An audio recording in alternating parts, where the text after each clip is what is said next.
That is my fault. That is my bad. I didn't come in here prepared. Holy crap. And my filters are gone. God damn it. What up, Thor? What's going on? Welcome in. Welcome in. Welcome in. I have a show for you guys. Today is YAP SESH Wednesday. We get to learn more about some of our favorite people. Some people y'all don't know. Some people y'all totally don't know or have any knowledge of. Welcome in, Thor. How was the day, dude? Okay. I gotta fix this because I can't read shit. I'm old, motherfuckers. I'm old. I'm just chilling. We just got off of work. My PC was scuffed last night. I had to get another PC, which is crazy because I got this PC and it's only 2 weeks old and it already had to be replaced. The fucking CPU went out. It was nuts. I had set everything up once again. Rena holding the brain cell. What the hell? I need the brain cell. Can I have the brain cell just today? Just today. How's the audio? Let me know if the audio sounds okay because I don't have anything extra for this microphone right now and it's kind of like, oh, I don't have time to install all that shit. Audio's good. Thank you. I have the brain cell. I just had to assemble a chair. I guess you earned it. I guess so. It's totally fine. I want to make sure I am audible and all that good stuff.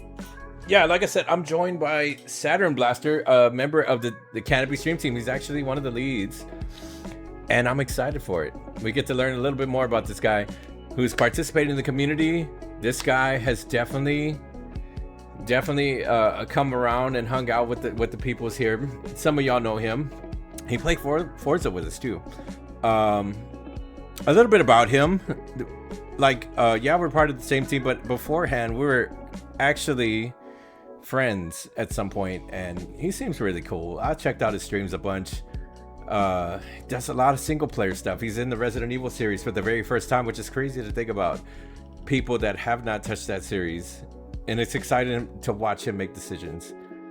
Day's been solid. Been playing Madden since I got home. Let's go.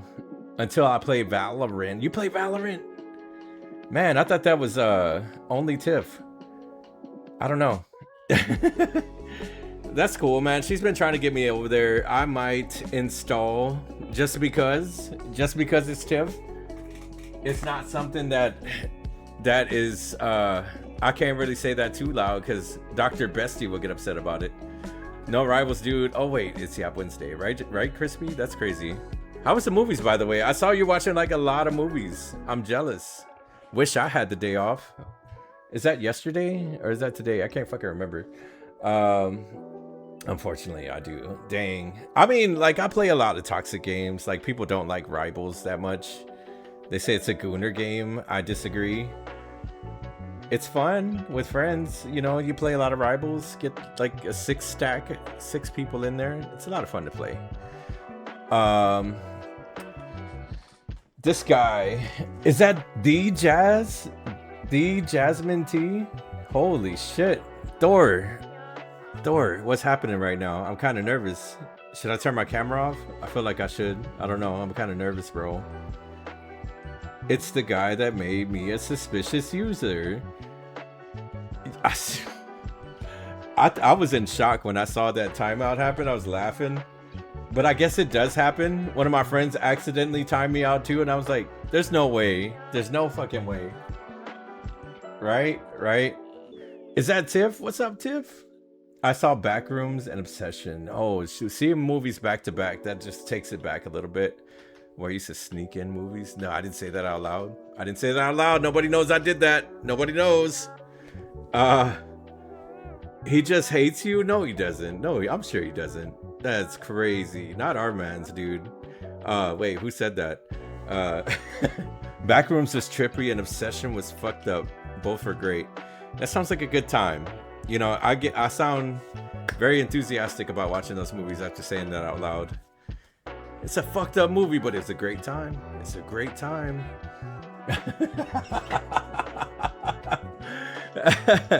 G-Bert, I resent that. I do, a little bit. A 3 stream streak. I know a lot of people's lost their fucking stream streaks. And that's just how it is. Like, y'all don't get it back. I'm sorry. I refuse. I gotta go to the dentist tomorrow. I'm not excited for it. Dr. Bestie told me I had to go. Whatever. Anyways, let's get into the interview. It looks like my guy is ready. I'm gonna turn off my camera because I got to do some wacky shit with this fucking OBS and all this here. Give me a second. All right. Let's bring in our guest, bro. Holy shit. Let me turn on my fucking cam. Or maybe just... Yeah, undeafen. We could do that or switch it to the other one. Let's see if he's ready. Yep, I can be here, and then all I have to do is just start my virtual cam, and we should be good. We should be all right, I think.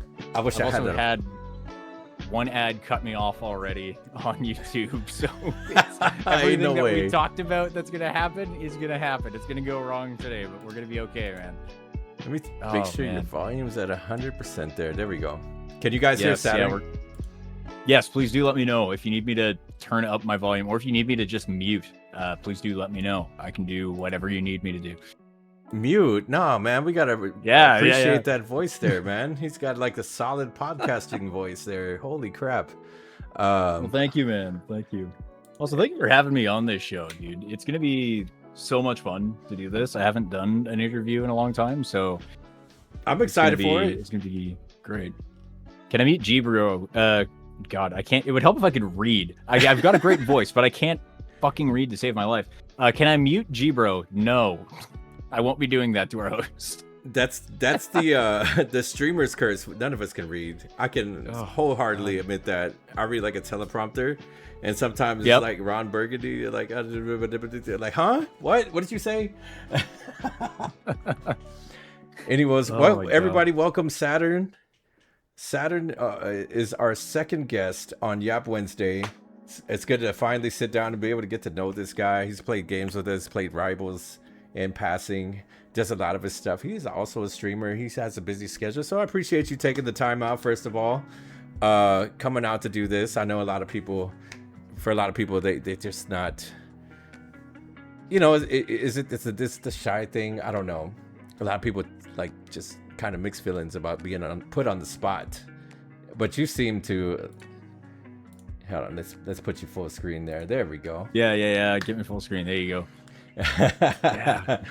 You have the floor. You want to say a few things about yourself before we get into this, man? Oh god, I mean, where do you want me to start? Like just a regular little introduction, tell the people who I am kind of thing? What's the format that you're looking for?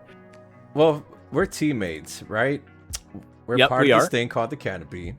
You want to get a little bit into that and a little bit about your background if you want? Okay.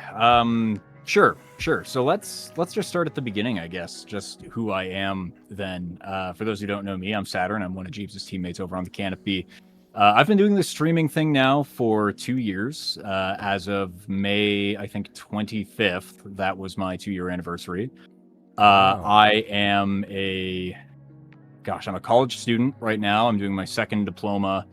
My first time through, I did game dev. My second one, I'm doing advertising and marketing, hoping to maybe break into the industry as a graphic artist. Let's see. I started streaming just because I was in the middle of a gap year, and I was trying to figure out what it was I was going to do. I can share more on that later on in the show. But I didn't really think it would get to the point that it's at now. I started out, I was very lucky, I guess, with the community that I had. I had been a viewer on Twitch for a very long time, and then I just kind of moved into the space as a creator, and it's been wonderful to have some people in my corner helping me out as I've gone. It's been a lot of lessons. It's been a lot of practice. It's been a lot of just effort, but it's honestly a journey that I'm very happy to be on, and I'm happy to share it with everybody here. Absolutely, man. Absolutely. Before we get any further, it looks like some people just showed up. There goes D. Speaking of the Canopy. Yes, our good there friend, he is. Holy crap. Is that Lazai? I heard your name today, and apologies if I butchered that. Welcome in. It's your first time here. We sit down together and do this thing called YAP Sesh Wednesday. It's not a recorded VOD, I can assure you. It just looks a certain way. Got to jazz it up a little bit here and there. Anyways, I appreciate the introduction. You said a few interesting things there, talking about video game development, man. That's huge. Holy crap. What turned you on into that? Like, were you always a gamer that was just interested on the behind the scenes? Pretty much, yeah. I mean, I Man, I think it was when I was a young kid when I kind of decided. I just realized I have an ad playing as well. I'm such an idiot. My background music just had ads blasting. Oh man, you can tell I don't use music all that often. But either way, yeah. So I was a kid when I started out, when I wanted to do video games. I think I can't remember which one it was when I started out, like just which one it was that got me down that path. But the most recent one, or the biggest one, I guess the most relevant at the time, was actually Destiny. It was Destiny number 1. I had started playing that in my first year of high school, and in that moment, I guess I forget what it was I was doing. I think it was the Vault of Glass raid for my very first time, and I had united 4 different just strangers from the internet to come and help me out with a raid because I wanted to do it, and I had one friend with me who was helping me.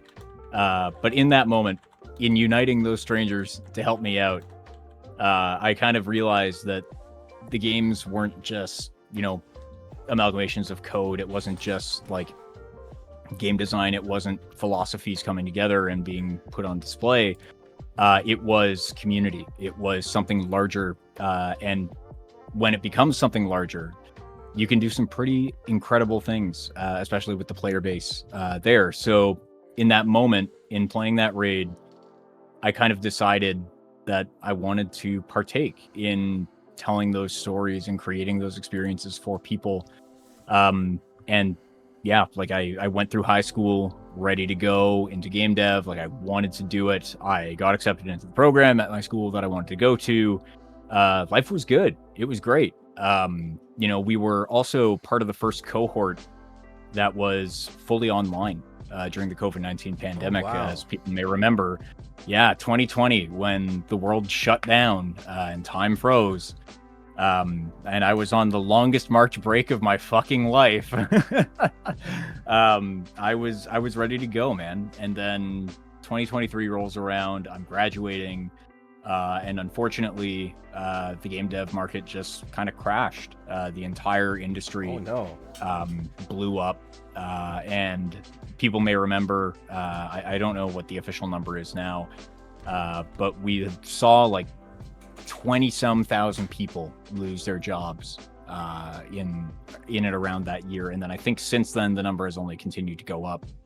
And now, breaking into the industry is a lot harder if you don't have contacts, if you don't have experience, if you don't have all these prerequisites that the developers want you to have nowadays. Junior positions at studios want you to have a minimum of 3 to 5 years experience in AAA. They want you to have a title shipped. They want all these things, and they want like portfolio projects from you.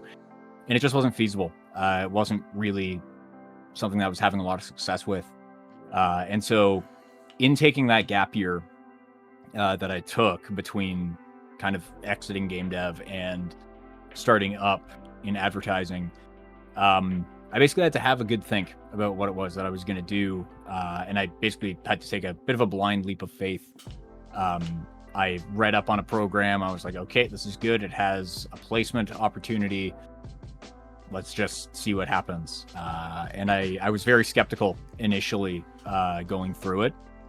But I'm glad that I made the decision I did, because I'm honestly on a path to a pretty promising career now as a result. So that's see what happens. News. I'm optimistic. That's great news. Yeah, man, it's pretty interesting field. And yeah, COVID hit, dude. The world was scattered. It was a very tough time for most. I would say most, not all, but most. It's pretty significant that you're able to overcome those kinds of things, man, and figure out what you was going to be doing with your career path, man. That is a very good, big it deserves a congratulations, I would say so. Yeah, speaking about a little bit about you, man. So you're from Canada, right? I am. Yep, that's right. Born and raised. Love it here, except for in the winter when it is -30 half the time, and then in the summer it's over 30 sometimes. It's, I don't know, maybe it's not as bad as I'm making it out to be, but when I feel as though I'm going to melt despite having a fan and AC in the summer months, I'm going to complain a little bit.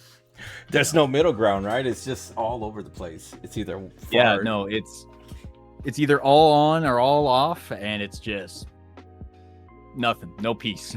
or it's a pretty tough place to live weather-wise, you know, financially too. You guys have a different dollar than we do down here. Yeah, things It's get a little bit extinct. weaker, but it does mean that my Twitch payouts are a little bit more generous, so Hey. that's kind of nice. So what turned you on to Twitch? What made you say, Okay, maybe go talk to some strangers? so this story is fucking insane, and it's gonna make people just be like, what the fuck, like how did that happen? So this was during my gap year, where I was trying to find my way a little bit, and I've got another fucking ad, so we're gonna mute the fucking playlist. You know what, fuck it, we're doing it without background music. It's not happening anymore. You ruined it, YouTube. Damn it, YouTube. Yeah, god damn it. Okay, we're gonna remove the background music thing. Okay, but yes, how I got into Twitch. So this is an interesting one, and I owe it to my dad, of all people. Wow. So this is where it gets kind of convoluted and a little bit long. So we're gonna start at the very beginning, at where, you know, it goes back to 2020, to when COVID shut down the world. I had a lot of time on my hands because I didn't really know what it was I was going to be doing. Like, I didn't know if I was going to go back to school, finish up my last year of high school at the time. I didn't know what was going on. Nobody did. And a friend of mine who streams, Papa J-Dub, I've mentioned him a couple of times. He's a good friend of mine. Yeah, cool, he started streaming around that time, and so I joined in his community as a viewer. We developed more rapport over the course of, I guess, the early years of his streaming career, and then we got to the point that we're at now, where I do mod work for him and some of my part-time where I can, and I, you know, partake in as much as I can over there. And through him, I wound up meeting our friend John McLaren, who, for those who don't know, he is the head of the Team Rough Cut stream team, which is the other community that I'm a part of here on Twitch, and very proud to represent the flag of. But yeah, so because of those two, I kind of saw what streaming could be, and I obviously continued to meet more and more creators on the platform, and it was cool. Like, I had never seen something like that before. Like, I didn't really think it was possible. Like, obviously I had played online games, right? Coming from playing Destiny, coming from playing like Call of Duty with my friends, playing Forza Horizon, whatever, online. I had seen the power that community had, but I had never seen community quite like what we had on Twitch. And during this gap year, you know, a couple of years down the line, obviously I'm still watching these folks. My dad says to me, "Hey, have you ever heard of Twitch?" And I kind of looked at him funny. I was like, "Of course I've heard of Twitch. I'm on there pretty much every day. Why do you ask?" And he said, "Well, you've got quite the energy and the personality. You know, you explain things really well. You would be good as a creator." And I wanted to dispute, and I was like, I can't find anything wrong with what you're saying, because I'm doing nothing else. I've been helping everybody else for as long as I have been. Let's try my hand at it. And so we got to a point where I was telling folks, like, I'm gonna start, we're gonna try things out. And our friend John McLaren reached out to me on the side, and he said to me, "Hey, I've got this old mic and this old audio mixer from when I started. Do you want them?" Wow. And at that moment, I was God. like, yeah, I do. It was like all the stars had started to align for your boy. And I was just like, fucking let's try it. So he came through town. I met up with him. He handed me everything. He's like, "If you have questions, let me know." And I was like, I got it. We can do this. So I got it all set up. I started up OBS, and I just ran everything without settings and without filters and without any sort of preparation or soundproofing. It was unfiltered, it was uncensored, and it was just a disaster, honestly. It was a little bit of a mess. It sounds like a lot of our starts, like on the Purple app, dude. I'm not gonna lie. I'm drawing a lot of parallels. One thing that I would say about what you just told us is the father support, which is crazy. My parents always thought my hopes and dreams were like anything that I shot for was insane. Like, what do you mean be a doctor? You're not a doctor. What do you mean video games pays money? What's wrong with you? So like to get that support right off the bat, that's fucking awesome. That's amazing. Yeah. You know, shout out to your pops for real. It helps. Yeah, it helped that he was also doing like he was studying podcasting, and he wants to start up his own show. He wants to do a lot of media stuff. So he had also been looking at some options here and there for like capture cards, and he was actually actively playing a part in helping me get started. Because I wasn't always playing games on the PC. Like I'd started from the console, and he was just like, yeah, like let's get you the proper equipment so that you can do this well enough. And now we're just like going back and forth looking at different audio ports and whatnot. It's just it's becoming something bigger. So it's really cool to have him in my corner. Like you said, that parental support has been wicked. Yeah, that's amazing, man. It looks like you got some people's waving at you. Yes, I do. Yeah, hey Jules. We're not ignoring you guys. If y'all got any questions, definitely feel free to add some questions to the chat. You want to add to the conversation or say something, don't feel like we're not trying to include you guys at all. We welcome it. Absolutely. Yeah, pretty interesting. And then you said something about Team Rough Cut, McLaren, right? What was it, McLaren? Yes, John McLaren. Yeah. Do you know this person in real life? It was somebody you met online. So Team Rough Cut is the oldest. Oh, sorry, please. I totally just cut you off, Chief. No, it's totally fine. It's totally fine. We're streamers, bro. I get it. I was gonna say, so that's your other stream team as well. I heard you talk lightly about it. We did a few things on Rivals here and there. I kind of joined you guys for that. And meeting some of those folks, they seem very, very nice, very genuine people. Very cool. How did you meet this person? So I met John through Papa J. We raided into him one day, and he and I kind of hit it off a little bit. We got talking because I had found out that, well, I guess I should probably share a little bit about who John M is. He's an actor from Toronto. He most recently played the role of Star-Lord in the Guardians of the Galaxy video game that came out a couple years ago. Holy crap. But he and Papa J have known each other for years and years, became good friends after they met at an audition. And McLaren and I just kind of hit it off because we found out that we were each from the same hometown. So it was like, holy shit, small world moment. And we just started talking about it and, what's around, what's not anymore, just what we're doing. And from there, it just, developed into, community events are going on. Let's hang out. Let's see what's going on with everyone. And then the request came for just an extra set of hands around the server, just planning community events, planning get-togethers, just anything to engage the greater community. And I put my name in the hat, in my hat in the ring, I guess, my name in the circle thing that we draw names from, whatever it is. I was like, I have ideas. I have ways that we can work with this. Let's see what we can do. And I did get picked for that position. And from there, I was part of Team Rough Cut kind of as a community manager, basically. So through there, I developed rapport with the other staff, and we just, I don't know, like we got along well. We had a very good, productive mindset, each of us, and collectively, we did some really, really fucking awesome things. And then eventually more of us started streaming, and then I started, and they have all helped me kind of realize and further develop my community into what it is. Like, without Team Rough Cut and without the help of every single one of them, and without the lessons that they've taught me, I would not be where I am. John obviously helped me out by giving me the equipment that I needed to get started.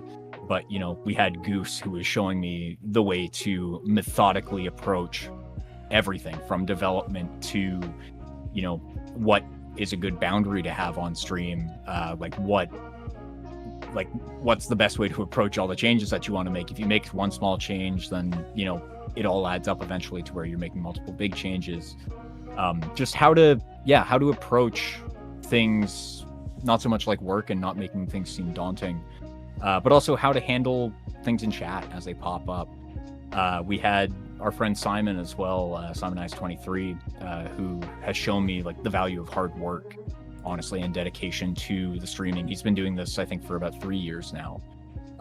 And he has so many small quality of life things, so many commands, so much interactivity in his chat, like in his channel. You know, he has shown me what is possible with the tools. So again, lots of really good examples who have paved the way and kind of laid the foundation for me in my earlier years. And of course, that led to me meeting all you fine folks on the Canopy and being a part of a larger community once again that cares about all these things and more.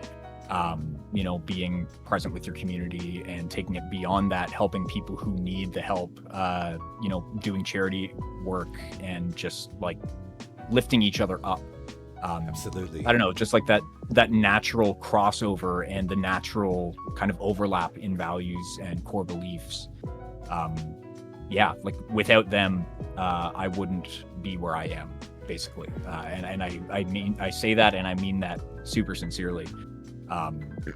Yeah, and of course, when I met John to give me the equipment, we did meet. It was awesome. It was like, you know, kind of the thing, like he's just like, okay, I'm gonna be at this place, and I'm like, okay, I'll be right there. And he's like, dude, I'm so sorry, I'm actually at the other location, like it's right here, I'll send you the other address. I was like, oh, I was just right there, I'll be back. And so I drove right back. I walked out into the parking lot and I'm looking around for him, and I see him in his car, and he turns his head, he sees me, he's like, hey, we found each other. And then yeah, like it's carried on.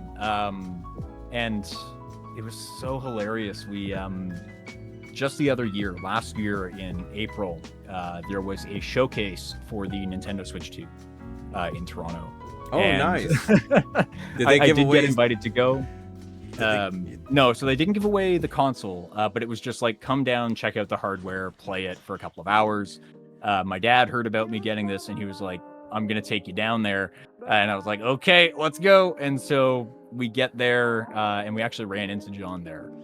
So he got to meet my dad, and then I got to see him, and we just, like, we hung out the whole day. And that's I do awesome, have, man. Obviously, the picture to say that we've done it, but I also have this little fancy carrying case that I got for the Switch 2, which I don't own yet, but will soon, hopefully. But we'll see. But yeah, no, it's been incredible, man. Like, that Team Rough Cut is just, oh God, like they are truthfully a legendary group of people, just so fucking awesome. And again, biggest shout out to all of them. Oh yeah, I got to meet a few of them in passing. They seem like really cool peoples. Yeah, the story of you getting to meet some fellow streamers that you participate in their streams, build, you know, help with their communities and stuff. That's amazing, man. To spend the entire day, because meeting people IRL from the Purple app, which I've done before, I've actually met D in person. It's a feeling that you get. You're like, is this the same person on the other side of the camera? I don't know. To see that translate and get to just hang out and shoot the shit, that's awesome, man. That's a good story. And I'm sad that you didn't get kind of wicked, right? Or sorry to cut you off. Yeah, go ahead, man. Go ahead. Shit. You're good. No worries. Say, like, just going back to what you said about there just kind of not really being a feeling like it. It's, yeah, like, you know, it's the fact that we are separated with some of these people by like several kilometers, right? Like, or miles, depending on what measurement unit we're using here. Like, I gotta respect both. But like, you know, there could be oceans separating us. There could be lakes or like city blocks or whatever. But through Twitch, we have connected with one another, and we have maintained friendships and connections that we otherwise wouldn't be able to maintain at all. You know, like, I wouldn't have gotten to meet you if I wasn't part of the Canopy. I wouldn't have gotten to meet John if not for John. Like, I wouldn't have met D if not for John, or if not for Swift. Like, just the fact that I've gotten to meet so many people because of it, and seeing what things have become now as a result is unbelievable. Like, I would never have thought that something like this would have been possible years ago. The power of the internet, right? The power of Twitch. Babyface, welcome in. Sorry. I didn't see you there. Welcome in. You're coming into an interview here. We're hanging out with our good. What I call you, teammate? Teammate Saturn on Team Canopy. You call me teammate. I would hope you'd call me teammate after all of this, after being on this team for what, a year now. Yeah, I know. It's surprising that it's been a year because it feels like a short amount of time since we all started the Canopy and stuff like that with each other, you know, getting on board and all that good stuff. Jeeves not calling Saturn his friend. I get in trouble for calling everybody friends. Like, can I call you friend, Knight? What about Crispy? Is Crispy here? Can I call you friend? Like, I'm pretty sure I'm gonna get swatted. There it is. Damn, Knight said no. Holy shit, dude. Holy Hi, fuck. Knight. I don't know what I did, but now we're co-workers. That's absurd, Crispy. Holy shit. So you got to watch the wording with things nowadays. You know, I guess I can't call them friends all the way. Like, we're getting there, though. Look, I think we're getting there. You can call me a friend. I will be your friend. I will fill the hole that Knight and Crispy have left in your heart in this moment. Chat, can we get some hugs for G-Bro, please? Katie's my friend too. Thank you for being my friend. Hell yeah. Katie. I love that. There we go. Oh my god, that's hilarious. What was I gonna say? What was your so many questions, man. I'm over here like I got so many questions. I guess I got a few juicy ones that you weren't expecting. I'm just seeing Crispy and Arena being like, honestly, 3 years later, I'm still waiting for that mod paycheck. Y'all got paid in exposure, okay? Oh my god. You know what? It's on the way. Just lost in the mail. It's all good. I sent it originally through what's the old shit they used to use? Venmo. And then my account got blocked. Okay. So they're working things out in the background somewhere, guys. I promise it's coming. You just have to wait a couple years for things to wash over. I don't know. It's actually Bitcoin hidden inside of an MP3 file that we encoded through LimeWire. So you're gonna have to wait a little bit longer. Yeah, see, he gets it. He's one of the devs, dude. He knows. It's a business year. Yeah, it's a business year. It's different. It takes a couple. My bad. Some holidays in there too. You know, you never know. Dr. Bestie, look, you just became mod, so like you got to put in at least a year's time before the actual check gets written. I don't make the rules. Wait, how long have you been mod? Actually, that's true. People are celebrating their mod anniversaries. That's crazy that Twitch does that. Recently. It's scary. I was like, huh? When did that become a thing? Look. We don't have to get specific here. It's okay. It's all right. Saturn, come get your mans. Actually, a little bit of the paycheck is coming from Meat Plug. Crispy. Oh, right. We got Crispy on that somewhere. I don't know, dude. Whenever you see him in passing, let me know. And we can get it figured out. There are people in my channel who probably are going to hear the phrase meat plug, and they're going to wonder what the fuck that is. For those wondering, our boy Crispy, shout out Crispy, he has Arby's saved in his phone as a contact, and he's titled it meat plug. And he just gets texts about upcoming offers and deals. And it happens. And I think the contact photo is a Furby where the doll is composed entirely of meat. Like it's a mountain of smoked meat, and it's just a Furby. And I feel like this picture was shared in it's cursed. Yeah, it's cursed. It's unbelievable. Oh yeah, my god. Meat Furby. It's insane. That is crazy. It's beef and cheddar with the Furby face. Accurate description. It's not. I'm not condoning this behavior. It doesn't make it right that you just put it in descriptive like that, Crispy. I'm just saying. Yeah, folks. Here in Saturn's orbit, we are an 18+ community, and unfortunately, the mention of a beef and cheddar with a Furby face actually crosses the line into that adults only content. So we're like, we're really towing the line here. Other nicknames for your crap ex for 500 points. Let's go. God damn. Holy shit. So many questions that I want to ask you. I want to throw a curveball in there real quick. So this is some quick fire, couple of questions. They don't have to be specific, but they matter, right? Everything matters to some degree. Right. So we'll throw the silly ones out the way, and then I ask you a serious one. All right, real quick, because I got to get to know my friends since we are friends now. It's been established. It's lore. Y'all heard it. It is lore. It is channel lore. We are friends. Not just teammates. Are you a pancakes guy or a waffles guy? It matters. Oh man. I mean, it's tough, dude. Like a good waffle is tough to beat, but also good pancakes are tough to beat too. Like it really depends. I can't believe he's the first person to play both sides of the fence. Well, how could you not though? How could you not?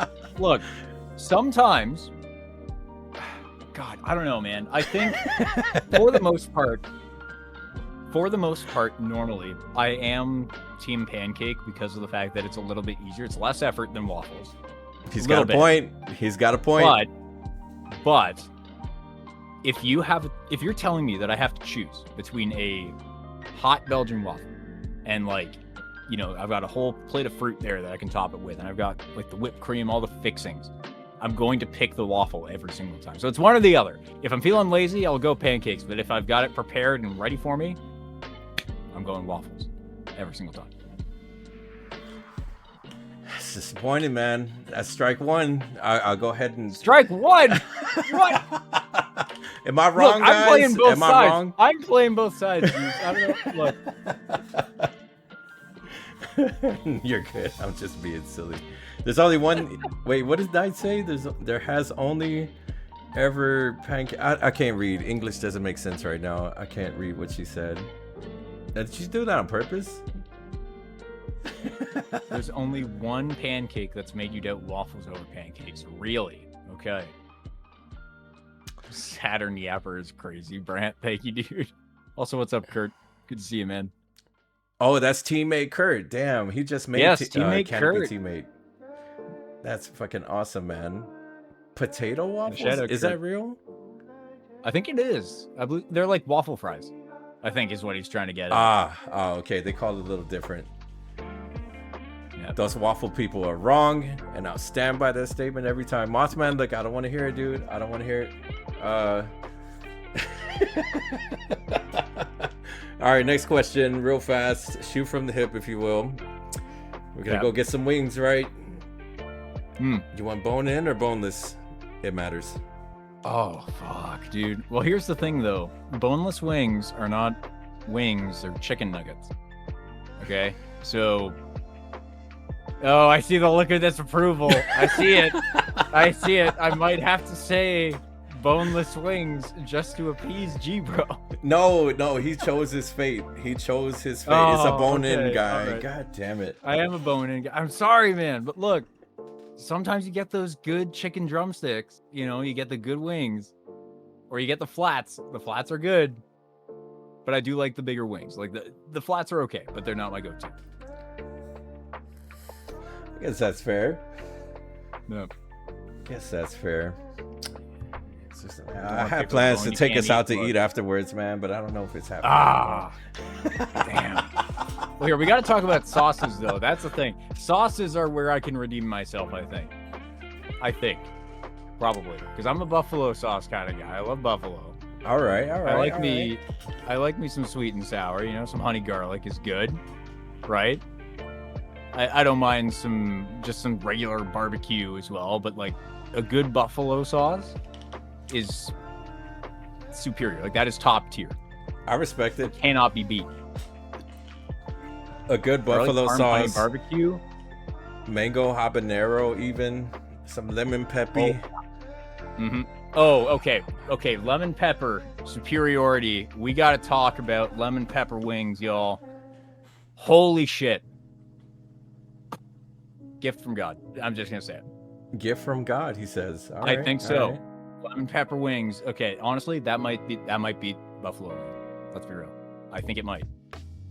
Like a good lemon pepper wing. A good lemon pepper wing is better than buffalo, I think. Would you snitch for some lemon pepper wings? Would I snitch? Yeah. I mean, look. The answer is no, because Come on. We don't snitch in this house. We don't snitch, Jeeps. We can't. I snitched for some lemon pepper wings. I'm not gonna lie. Oh no. Look, hey, look. All right. If we did something together. The cops got me in the room. I've been starving for hours. They bring in that bag of lemon pepper wings. Hey, look. He's I'm not gonna lie.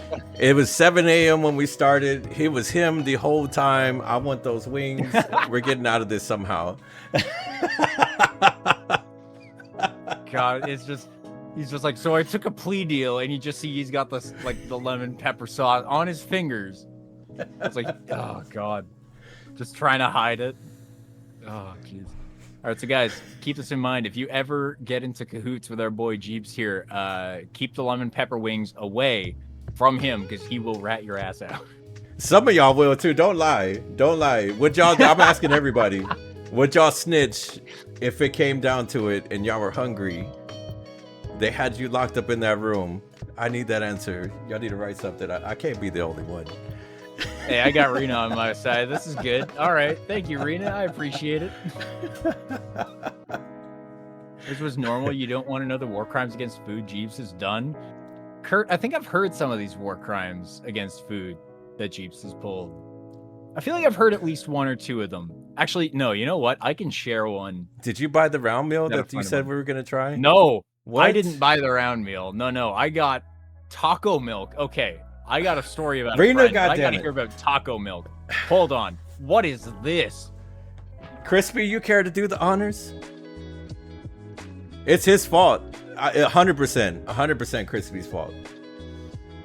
He knows what he did. I mean, I also remember the pilk that you did, like the Pepsi and milk in the 2-liter. That sounded absolutely foul, man. That's like, a me thing? Oh, how did we get here? How did we get here, Crispy's guys? driving. Okay, wait, Crispy, you're driving and texting? What the fuck? Texting and driving is bad, y'all. Don't do it. Unbelievable. Yeah, please and get no, caught. Folks. Please get home alive. So the story goes, Crispy did the pilk race, right? Okay. Crispy was bringing some groceries in. He was hanging out with his brother in the kitchen, and a packet of taco ingredients. You know how they sell it. It's a pre-mixed deal. Like pre-made taco powder, whatever. Yeah. It was leaning against a carton of milk, and he asked his brother politely, "I bet you want to try that together, like chocolate milk." His brother declined, and he proceeded to say, when I wasn't in the room, "I bet you G-Bro do it." And he brought this story to me, and my immediate reaction was, "You goddamn right I will." And we ended up doing it that same day. It was bad. That's how it was introduced. Totally not my fault. If anybody believes that, look, Crispy is right there. He will stand for his crimes. That sounds foul. I don't even know how you would come up with that. You look at that pack, you're like, yeah, I got to combine that with dairy products. That would be a great idea. Oh my God. Yeah, no, I think the worst thing I've heard of was a friend of mine. I got to give him a little shout out. He's not come by my streams before, but he's one of my local friends. He ran out of rice. This guy had like good curry for dinner one night. He had some left over. He was out of rice. What does this man do? He replaces the rice with Rice Krispies. What the hell? Plain ass Rice Krispies and curry. And he liked it. No. He was like, it's acceptable. It is rice. It still works. And I'm like, brother, it is cereal. It is frosted. And then I was like, well, we have to innovate upon this and try to make it at least somewhat palatable. So I was like, okay, what you do is you do your Rice Krispies, you get your curry sauce, but then you also throw in honey, okay? Because honey and curry does go together. Because this guy was just eating it. He was eating this plain okay, with the cereal and the curry. It sounded absolutely awful. But if you try to make it a little bit more authentic, I think you could salvage it. I think. It would be tough. You'd have to be working a miracle. But I think you could do it. What in the college dorm recipe? Where did this take place? This took place. Okay, I should also know this guy has graduated college. He is one of the smartest guys I know, and just he did this, like, you know, works for a living, that kind of thing, and he just did this, and it's like, sounds like a milestone for the next charity event for the Canopy, Kurt. Kurt, Hey, Kurt, we can talk about Rice this. curry treats, y'all. This. It's happening. It's a thing. It's gonna go down. Jeebs will do it for lemon pepper wings. Somebody get me out of this. Anybody, please. I don't want to do these things to my body. Well, at least we're not the only crazy ones around here, I guess. You know, you can workshop some recipes like that. That's interesting. He's also the guy who's eaten 2 Costco rotisserie chickens in a sitting. Just like a singular sitting. The whole fucking chicken, dog. Not the bones, but like all the meat. This guy, like he does the bodybuilding stuff too. So he's like fully into it, like tracking the macros and everything. He has eaten full rotisserie chicken, and I'm both impressed and terrified. That's scary. That is scary. Yeah. I'm scared. Yeah. And he's a bigger guy too. Like that's true. Again, bodybuilder, so massive, completely ripped. Just like I see him and hear him doing this. I'm like, dude, get some leafy greens in there too, please. And he's like, no, it'll ruin the protein. I'm like, oh. You eat a whole one of those, Mothman? I mean, to be fair, let's be honest here. Costco rotisserie chicken is a top tier food. It is. You got to have it with stuff, though. I think you got to have it as part of a complete meal. But it is up there for like convenience and taste. You know, can't beat it. All right. Shout out Costco rotisserie chicken. We're shouting out Costco. Nice. Also price, yeah. This show, Costco, please get us some chicken bakes. I know. Let's get a deal with Costco. Let's do it. I ate Costco pizza today. Consequently, I'm always eating pizza. Oh, nice. Man, yeah, okay, yeah. You know what? This actually brings up another topic. I have to apologize to everybody in chat and to you, Jeeves. I have never had the Costco hot dog. Same. Ever. Really? Yeah. Oh, shit. Okay. I have to try it. Guys, 25,000 bits, and Jeeves and I go to Costco together and get the hot dog. And then we give you guys our honest review. Honestly. Yes. Absolutely. We will figure it out. We will video call and we will organize it. I'm so down. I am so down. Give me a Costco hot dog, damn it. My boyfriend Miyagi was waiting in the Costco food court. I wonder where this is going. I'm scared. He was waiting on chicken bakes or something and just tore into the rotisserie chicken right then and there, both hands. Wow. Shit. I'm just picturing him like double fisting the two, both like sides. The drumsticks there, just like ready to go. God. But it's the imagery of like you are tearing into a rotisserie chicken with both hands, no utensils at all. He's barehanding that shit. Raw dogging it, if you will. Yes, exactly. Don't do that though. Don't do that to your Costco chicken. Yeah, Sue, you heard chicken. We're out here. We're yapping. We're talking about Costco rotisserie chicken. It's S tier. Costco food's underrated, bro. I'm starting to get on board because I had never tried it until this year, and I was like, hey, man, might have to come over here once or twice a week. I'm down. Look, I don't know what it is they're putting in that food, man, but it's good. Like honestly, the whole like Kirkland brand it's good. They know their shit. Absolutely. Heard many great things about the Costco food too. Yeah, well, yeah, we were just talking about it. Jeeves and I have not had the Costco hot dog, either one of us. And I do apologize, chat. We are going to have to amend that at some point. But for $1.50, you can't beat it.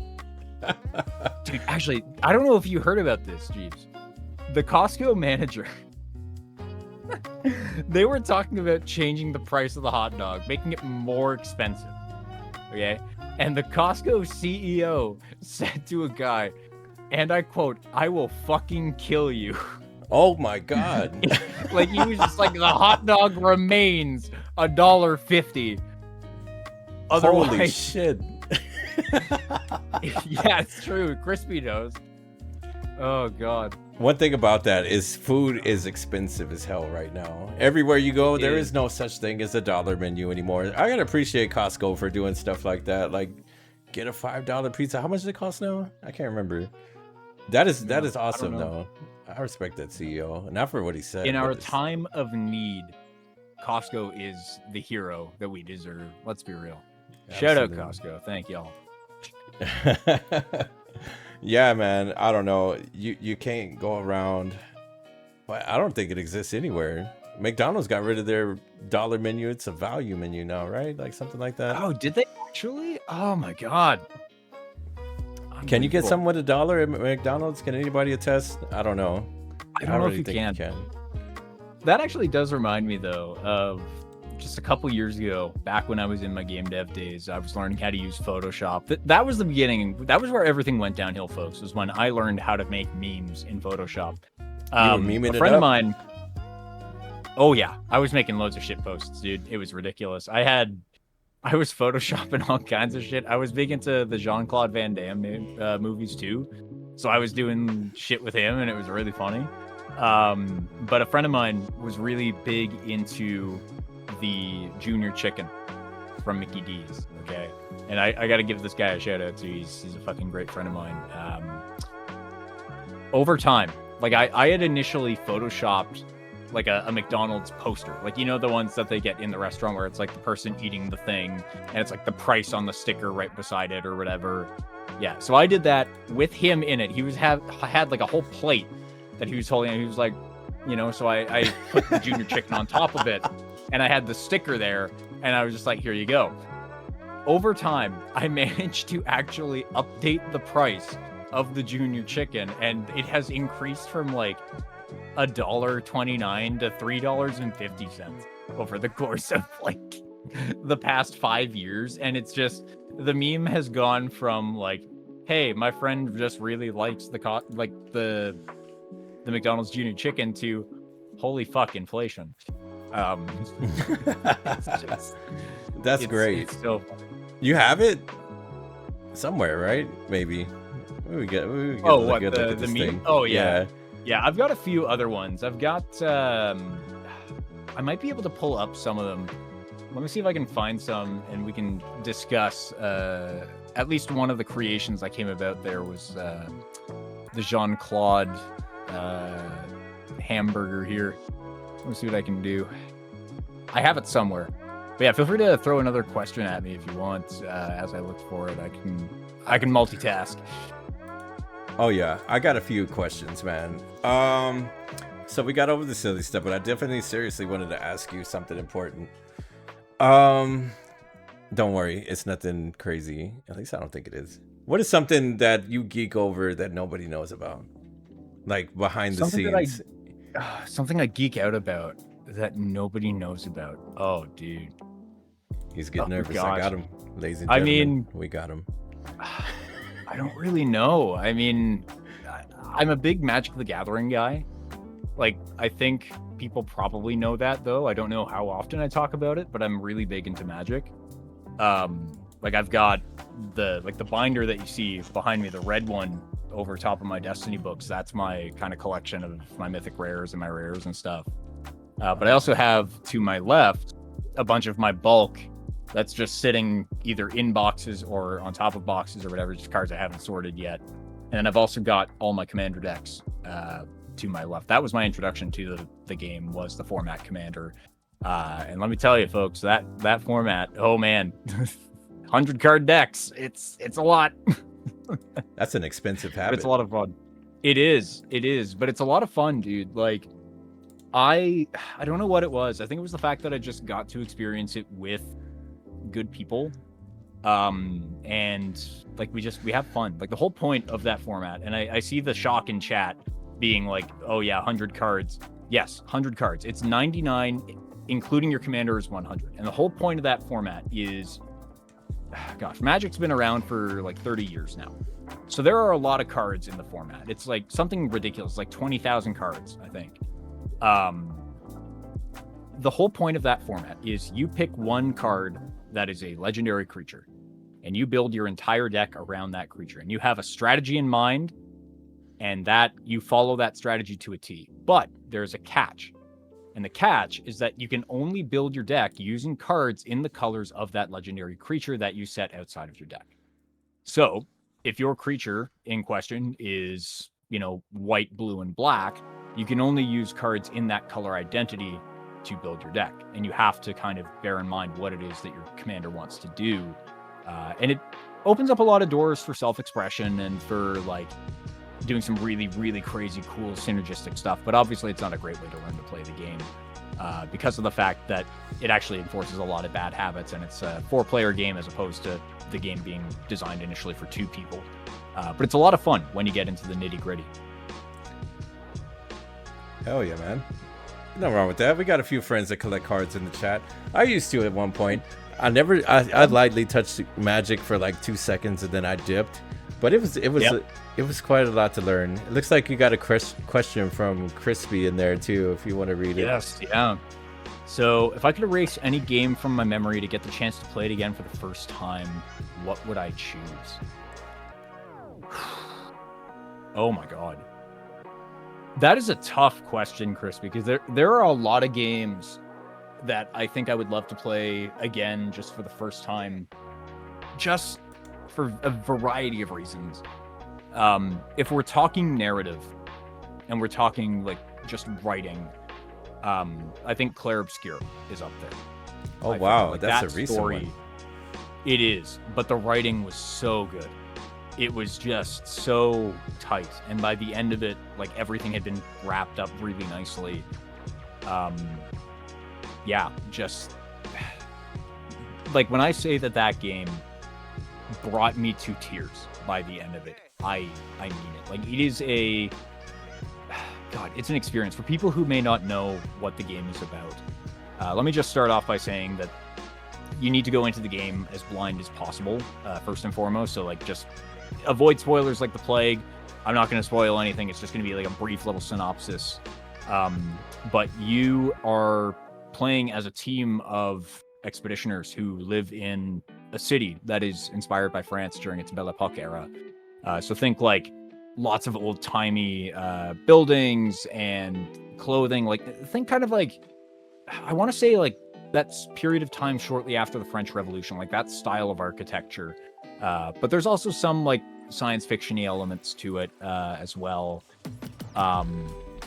But basically off in the distance from the city, across the ocean in front of you that the city is being cast into, there's an obelisk on it that has a number projected onto it. And every single year on the same day, the number ticks down.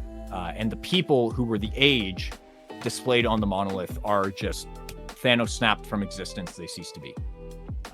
And it's this huge event called the Gommage, where basically they are, as the name implies, erased from history. They are gommaged, basically. And that is what the French word is. Gommage translates to the erasing. Wow. But yeah, so you and your expedition set out on a journey to stop that from happening.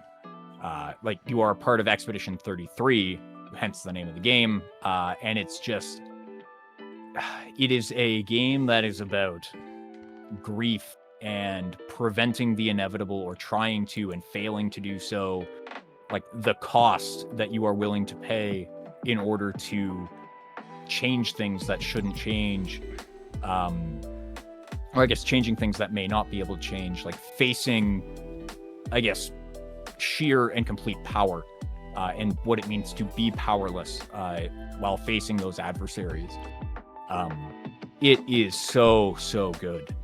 And it will emotionally wreck you So be prepared for that. Have some tissues on standby. I didn't, and I regret it. But it is so fucking good. And I was blown away by the performances of the cast as well. Charlie Cox played one of our protagonists. He played Gustav. Ben Starr also plays another one of our protagonists. For those who don't know, Ben Starr, he's actually been on a lot of stuff recently.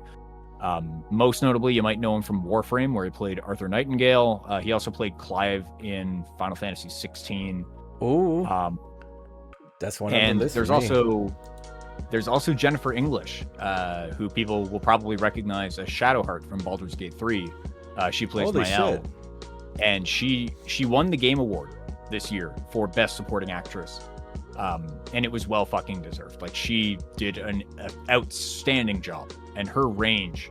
I will say that Mael is very different to Shadowheart in terms of motivations and even in terms of age. I think Mael is like 16 years old in the game, where Shadowheart's like late 30s.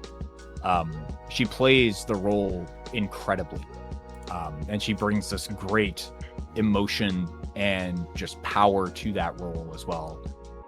So yeah, it would probably be that one if we're talking narrative. If we're talking just in terms of sheer like mechanical excellence or level design, it would probably have to be oh man, I'm between a few here. I'm thinking like Portal 2 probably, or maybe Blueprints. Blueprints is a phenomenal indie puzzle game that came out within the past couple of years. But yeah, Portal 2, man, that game still holds up. It's really, really good. Just the level design is really creative. I don't know. Like, they innovated on a lot of the foundation from Portal 1, obviously. But they introduced a lot of other cool puzzle solving elements, obviously. Things like propulsion gels, and I don't know, like they leveled it up, really, for lack of a better word. And the narrative was really good too. Like, you had fantastic voice performances from the actor who played Wheatley. I can't remember his name off the top of my head. But his work was just outstanding. And I highly recommend, if anybody's not played it. Firstly, how on earth is that possible? That game's been out for like almost 2 decades now. I think, anyways, maybe a decade. It might actually be closer to a decade. But yeah, play Portal 2 if you haven't played it. It's very, very good. I scratched. And if we're just talking pure fun, there's one more. Yeah. For pure fun and pure just unadulterated chaos, it's Metal Gear Rising: Revengeance. Oh, good God, that game is good. It is the most absurd game I've ever played in my life. The narrative is all over the place, but it's well written because it is, it's Platinum Games, it's Kojima, it's like it's a Metal Gear game. You're gonna have to suspend your disbelief a little bit, but you've got private military companies that are talking about performing acts of war crimes unspeakable and unimaginable and larger than anything that's ever happened before. And you are playing as a cybernetically enhanced ninja with a sword that cuts through just about anything. And you are facing them down alone. And you've got this heavy metal soundtrack behind it all that just fucking rips. It's so good. And I was smiling ear to ear with every single shark that got jumped. It was so good. Yeah. Absolutely. I was going to say, I touched on Portal 2, and I'm sad that hearing the descriptive way, like the way you described it, I guess you look at games through a different lens because you're in the dev side of things. I might have to go back and give that a try, man. Me and Crispy tried to co-op that thing, and I'm pretty sure I gave him the headache. It's fine. I'm bad with I'm very bad with directions. Knight's got a good question there. Am I in marketing? Oh, sorry, Jeeves, please carry on. No, it's fine. It's fine. What are we talking about, Knight? Yeah. So Knight wants to know if I'm in marketing because I'm good at selling games. No, that's not why I'm in marketing. So my marketing journey started just again because I didn't really know what I was going to be doing. I realized that I couldn't just spend another year at home waiting for a game dev job to come my way. So I basically just signed up for a program. I was like, fuck it. There's a placement opportunity here. That's how I can get into a job. And again, it was a blind leap of faith. I was like, I did very minimal research. I didn't know what I was getting into. And within my first week, I was like, I don't know if I'm going to stick around. But then I stuck around because I had my ad design class, and I was then eventually, through doing the graphic design work, I found like I had been told it was my calling by a prof. This guy's full of like surprises. stick around, work through it, and I was like, okay. So that was that. That's how I got, or I guess that's why I'm still in it, but it's not how I got into it. But I appreciate you saying that you think I'm good at selling these games. So maybe we'll have to do Saturn's game reviews or something at some point. We'll see. Yeah, I think you did that magnificently. Like, holy shit. I've played my share of games. I never was able to translate the experience properly like the way you did. Which brings me to another interesting question. I was thinking about it. So, number one, you've mentioned this before, but you're like the youngest guy on the canopy right now, right? Yes, I am. Dee and I have talked about it before too. We kind of had the revelation at the same time. And it was just kind of like, damn, like I'm 24 years old and, still a young guy basically. Like, but yeah, I am the youngest member as of right now. GG's. Okay. So I think when we talked with TJ, I think he's close to us, and myself is in age, but I definitely want to dive into the early upbringings of Saturn as well. Okay. So like everybody has a different start to video games, and there's all kind of people, all different backgrounds. They all start with whatever console they're given, right? Or they got out first. Where was your start? That's interesting. Yeah, so my start was not with what people might anticipate. I didn't have a Nintendo growing up. I didn't have like the DS. I didn't have a GameCube. Didn't have a PlayStation 2 either. I had an Xbox. I had probably one of the best experiences with that console growing up. The first game that I played was specifically Rally Sport Challenge. When I was growing up as a kid, my parents didn't want me playing violent games. They didn't want me playing anything that was like teen rated, M rated. I didn't play, I guess like for reference, I didn't play a game like Call of Duty until I was maybe 15 years old. Wow. So I started out with Rally Sport Challenge. And if anybody's not played that game, highly recommend it. Very, very good. Like still holds up for what it is. It came out, I think, 2002. But yeah, really good like level design, good handling, good physics, not like Gran Turismo level where it's strictly simulation. But it was like SimCady, if that makes any sense. Like it was still like easy to pick up like an arcade racer, but still realistic enough that you could feel like the impact of impacts with walls. As you hit more walls, your car starts veering to the right a little bit, and you have to kind of counteract it a little bit more. But yeah, Rally Sport Challenge, played that with my dad as well a lot. Got into street racing and Need for Speed, so I've got Underground 2, Need for Speed Carbon as well. That makes me happy.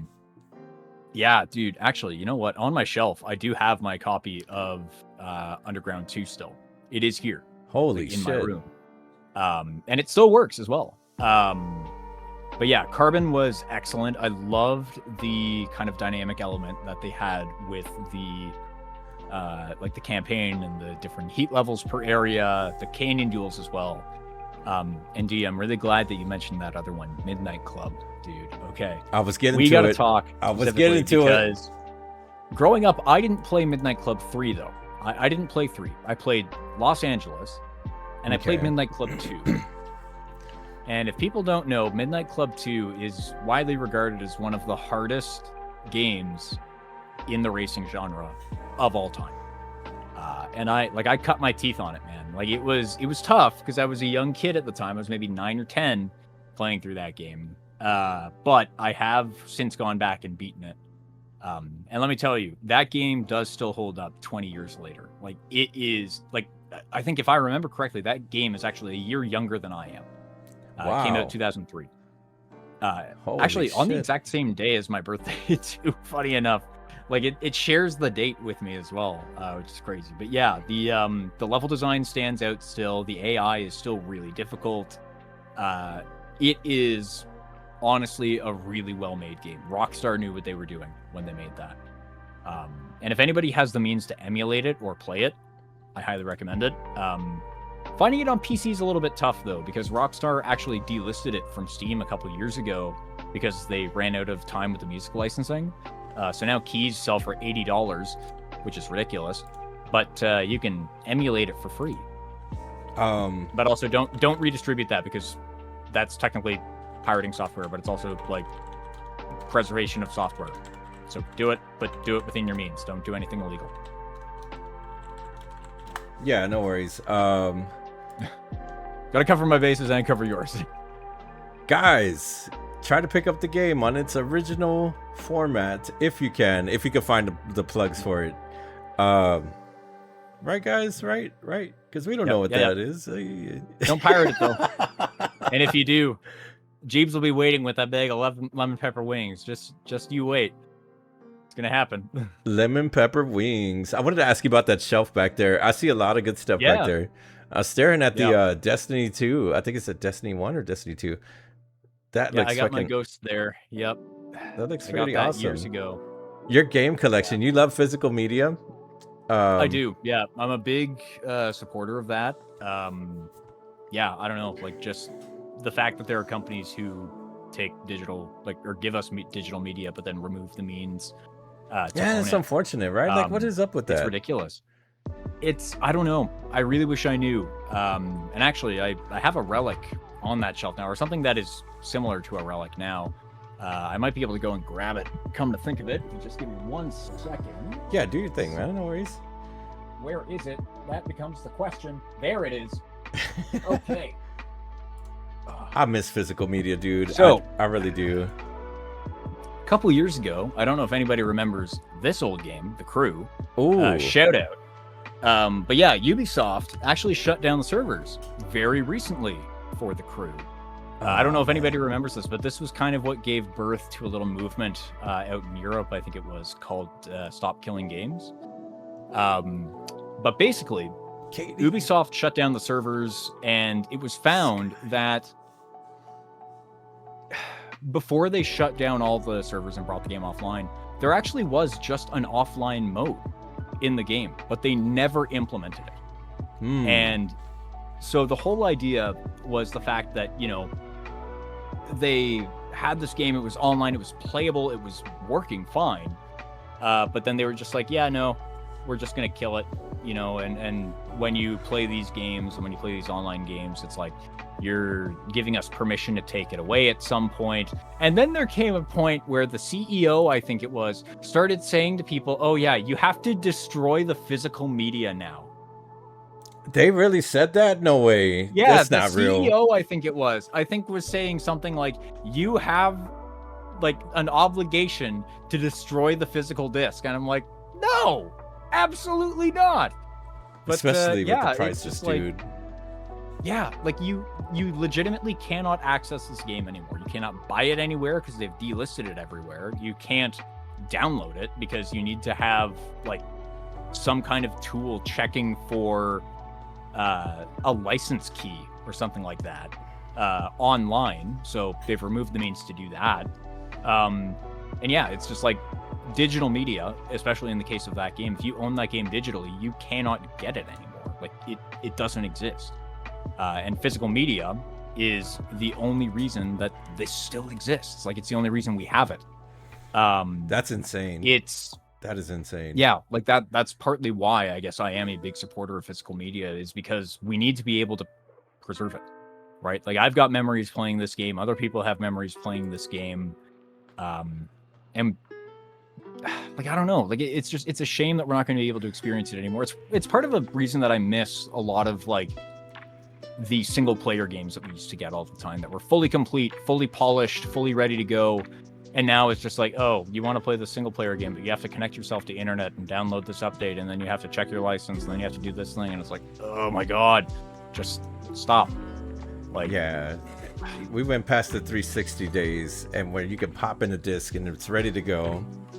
Yeah, dude. Please install the update to continue, huh?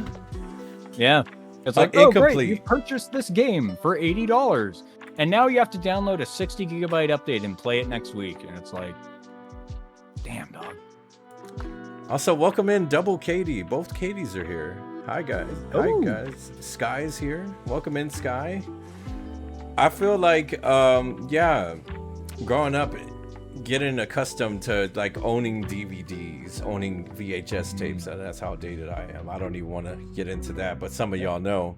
Seeing that stuff on the shelf, that was great. You know, you go to a Blockbuster or something like that, just seeing all the movies, the games. I was there for the tail end of it, but obviously, you know, Blockbuster shut down. Rest in peace. Oop, that was a good catch. But yeah, I was there for the tail end of it, man. Like, I remember going to Blockbuster with my dad, picking out a movie for the weekend. That was it. Like, and now we don't do that anymore. It's all digital. It's all streaming, and it's just like, it's not the same. The fact I that do wonder if we'd see a resurgence of it, but I don't know. The thing is, like, I paid for something and you have the power to take it away. Does that really, you don't really own it? Like, that's robbery. It's like a contract at that point that they can just rip up at any time and you get no say in it. Like, it's part of why I also have like some CDs and stuff back here. I've got like my music albums too. Oh, wow. It's back there. They are there. All of them, but I see some Funko I Pops still... back there. Holy crap! Yeah, that was got just, a little bit of. I don't know. I've got some nerdy stuff back here, man. But yeah, no, it's like, I don't know. I feel like there's a point in time where we just stopped buying physical media and we just started buying licenses for things, and those licenses can just be removed. And if they can be removed, it's like, what's the point? Like, why would we buy it? And at that point, I feel like those companies definitely owe us a little something for, you know, making us think that we bought it. You know, hey, get it on sale. It's not gonna be well, I mean, yours. As a result of this whole thing with The Crew, actually, Ubisoft has gone out of their way to implement this offline mode into The Crew 2 and The Crew Motorfest. So the other two games in the series now have that offline mode protection for when the servers come down. But whether or not they delist the game again, that remains to be seen. So it's probably a little bit more to it. I'm hoping they don't. Like, I don't know what it takes. You know, the dev side of things, keeping a live service game with updates regularly, even past the shelf life of it being exciting, it being the new thing that everybody wants to play. It probably does actually affect gaming companies to where they're still renting these servers to keep the game like upline. I mean, why did I say that? Keeping them online to appease a small crowd of people that still have a love and appreciation for it. So maybe there's a little bit more to the story, but don't turn it into you're taking the game away from us. Like, that's crazy. Yeah, no, it's nuts. And it's a shame because there are some people like myself who kind of wish that we could go back and play The Crew 1. But leave it to the community to figure out how to access it again, because there is a mod currently for The Crew 1 on PC that lets people re-access it. It's completely community run and it's really impressive stuff. But you do have to kind of obtain the game through other questionable means. So it's it's very questionable, but it's cool to see that they have kind of reverse engineered the game servers and got them running. It's fantastic. It really is kind of cool. But it's also kind of that kind of, I don't know, like the desire to keep the media that we pay for, right? Like, not have it taken away just because somebody says so. Like it's interesting, and it's part of why I think that indie is going to be part of the future of games, just because we're not always going to be doing these online ones anymore. It's just like, I don't know, like smaller devs know what people care about, they know what we value as players, and they can tailor to that really, really easily. So I don't know. So Mosley, welcome in. We're interviewing, quote unquote interviewing, shooting the shit. YAP Sesh Wednesday. You're brand new to YAP Sesh Wednesday. I gather a few friends. We talk. We shoot the shit. We get to know we get to know our people a little bit more. We've been deep diving into the world of Saturn, and we just stumbled upon a really interesting conversation about physical media because we're losing this already. I think Sony's getting away with it, right? Where they can take away your video game if you haven't played it or opened it in X amount of time, which is crazy to think about. You're gonna go home to your console, want to boot up that niche game that you have in your library, and it's not gonna be there anymore. What the hell are we doing? God, actually, on that note too, I don't know if you saw the announcement that came out, I think yesterday or the day before, about Grand Theft Auto 6. But the cases don't even have discs anymore. They just have a download code. What the hell? Yeah, they're doing away with the disc. Shit. I mean, that's really unfortunate for people that still collect physical media, and the disc drive in the PS5, I guess that's a little bit more of a premium price, you know, to be able to have that. It's not unheard of. It's been slowly rolling out, you know, especially with the Nintendo Switch. Some of those game cards are just really like a license key, and you still have to download the entire copy of the game from their servers, which is insane to think about. You can't just pop it in like they say and just be ready to go. I hate that it's coming down to that. And you know, it does make sense to a degree though, right? Like games are obviously a lot bigger than they were before. They've become more advanced a lot of the time as well, and in some cases like it just doesn't fit on that media. But you would think that they would try to make the physical media work with the size of the file in question, right? Like if we have the ability to put 120 gigabytes of storage on a, you know, on a USB stick or something, then we can probably find a way to do it on a disk. You know, would it be a really big disk? Could we see the return of the floppy drive? Who knows? Oh God! But like, you know, it could happen, man. Like I don't know. We will find a way. Maybe. I'm sure people will cry out about it, and I think something might happen. I miss the collector's editions, dude. I used to own a few, and you know, there's nothing like being able to open that little booklet of the game you're about to deep dive into, find out some more details, or just get appreciation for the art in there where it's full color, and you get a little extra. You get like a statue or something. Like, are they gonna stop doing that in the future? I don't know. Honestly, I don't think they could. Like the demand is too high for it, I think. I don't know. I do wish that I had a few more collector's editions. There's only one collector's edition game I have, and that is for Tron Evolution on the Xbox 360. Wow. And I do have the Light Cycle statue with me. It is in my room. It's just not on display, but I might have to change that. But yeah, like I had like the statue was really sick. It was a nice like bust of the Light Cycle with the character on it, and it even had a drawer for the game. And it was really sick. It's a really great little statue. Yeah. And yeah, Katie makes a really good point there about physical media, about it just being history, right? Like if we wanted to tell our kids about it someday and we're just like, oh, there was this game we used to play, it was this, and we can't find it anywhere because it's been taken away. It's like it's effectively been erased from the history books. Like, yeah. And even for like from a development standpoint too, just being able to look back at some of those previous titles and seeing what people liked versus what they didn't is really important. And if you can't do that with that much ease, then it's going to be a lot harder to do things for the players. It's a different experience. It's a different experience for the future. And, you know, the direction they want to go with this thing, because you see streaming as being really popular. I think NVIDIA GeForce Now it's definitely become something to look at some point. Before my freaking PC was going out, the last one, that was the answer to be able to play games and stream at the same time without having the top-notch PC build and whatever. It definitely is like a look into the future to some degree. Now, is everybody going to get on board with this? I don't think so. Could you walk away outside and be able to do this now? Maybe not now, but in the future. What if they just do away entirely with the world of consoles and PCs, and you know, you want to play a game, you just wear a device and you can stream it? That sounds like it's not too far-fetched. Like that could be a thing. And oh, you play the game with the controller? Our kids are gonna say some shit like that.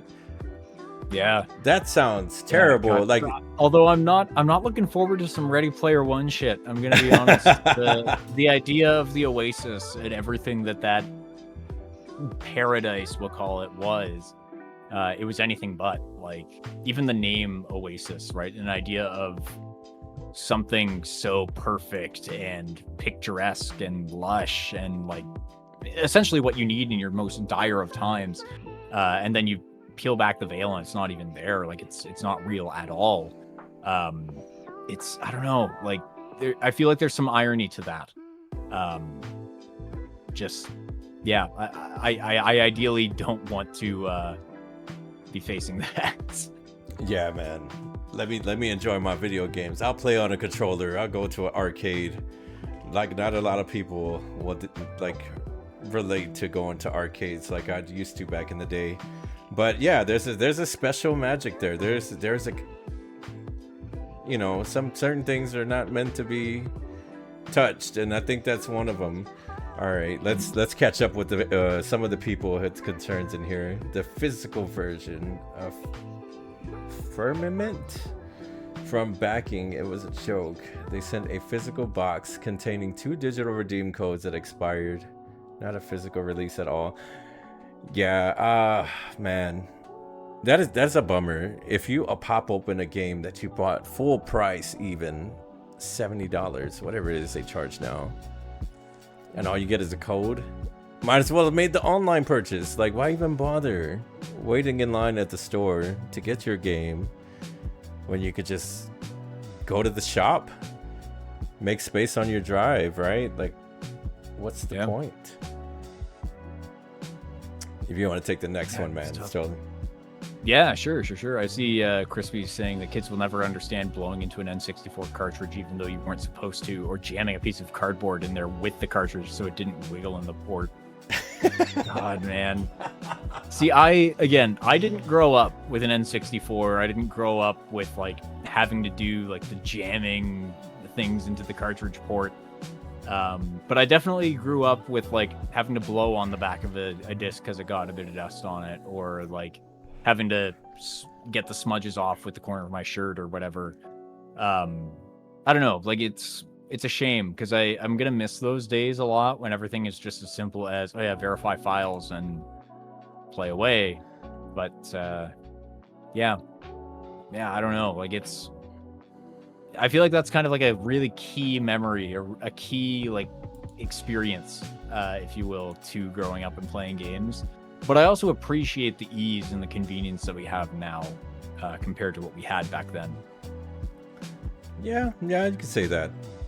Yeah, certain people that didn't have that era in their life, like I hate to say it, but you had to be there, I guess. And yeah, no, you did. God damn, just to peel back on memory lane. As a game dev now, you look back at some of these games, like you were just lightly talking over, I wouldn't say lightly, but the Crew holds a special place in your heart. The Xbox being your first console. Yeah. Do you ever go back and try to capture, like, find those previous experiences in the newer titles? Like, is it something that you aim to do as a game dev lens perspective versus like the average gamer? Like, are there certain titles tied to your inspiration to the next one? Just like, I guess video games being an art and just being able to create something new or improve on something that you're working on. Oh, do you mean like looking forward to, or looking back to move forward type of thing? Yeah, like, yeah, absolutely. Oh man. See, it's tough because I do think that there are definitely some games that did a lot of things better than modern titles now. I think one of the best examples that I can think of is a game like Grand Theft Auto 4 having really good driving physics compared to Grand Theft Auto 5. And like thinking that maybe we could have that level of realism again in a title someday, and think of just what that adds to a game like Grand Theft Auto, where cars are such a pivotal part of the experience. Like if you think of how much time you spend driving from point to point, just having it be a bit more realistic goes a long way for immersion. If we're talking like pure, oh gosh, like another game that comes to mind is Split Second. I don't know if anybody remembers Split Second from 2012. Funny you say that. Game. What do you mean? I'll just wait for it. Go ahead. I'm so sorry. What, Split Second? No. Go ahead. Me, sus? Is there what the fuck? Yeah, Crispy knows what's up. There it is. Yeah. Crispy knows. Okay, I see. Yeah. So Split Second, folks. God, that game, we still have yet to get a title that does destruction and sound design as well as that game did back in the day. For those who don't know, Split Second was an arcade racer that was developed by BlackRock, and the whole point of this game was that you were racing as part of a TV show called Split Second, but the whole of the game, the whole unique selling point was that the track that you were racing on was rigged to blow and you held the detonator. But the thing is, everybody else held the detonator too. So you saw this, like, I guess not so much a race, but a battle unfold, like a chess match. You know, were you going to be the one to pull the trigger on this explosion in a warehouse, or was it going to be your opponent? Were they going to try to, you know, let you pass by and then hit you with something later on? Were you going to do that? Or are you going to fire off a bunch of quick, destructive blasts in quick succession? Or were you going to save up for the big dynamic power play that would let you change the racing track that you were on? You know, like literally making every lap different if you wanted to. That game did it so well. And they literally found like the means to give you just like action where you were always on the edge of your seat. I'm struggling to articulate it, but it's because of what this game means to me. Like that game was so sick. And just everything was super tight. The handling was good. Again, the sound design was a really big point for that game. And you would have these massive things that you would do. Like you might call in a power play on the airport map. I remember this one specifically, where if you would change the route to race down along the tarmac, where the planes come in, you could call in one of those freighters, like one of those huge airliners, and it would come crashing down, and you would just hear the music pull back, the sound would pull back, and you would just get a full symphony of this plane crashing into the runway and like hurtling itself towards you, and you're trying to like wrench your controller as you are trying to position yourself right underneath the turbines so that you don't get knocked out by this thing and sent from first place into last. This guy's good, and he's good. It's just, yeah, like it was so cinematic. And again, nobody has managed to do what they did. And of course, they ended the game on a cliffhanger, and then BlackRock got shut down. Wow. And we never got the sequel. The sequel that they had been working on was canned, and all that exists of it now is test footage. That's crazy. Making me want to look into getting this game. God damn it. This Yeah, guy's it's on good, man. 360 and it's on PS3. It is out there, but it is I don't know, like it's tough to find because it's older hardware, but Right. it is out there. It does exist. Definitely take from that description, man.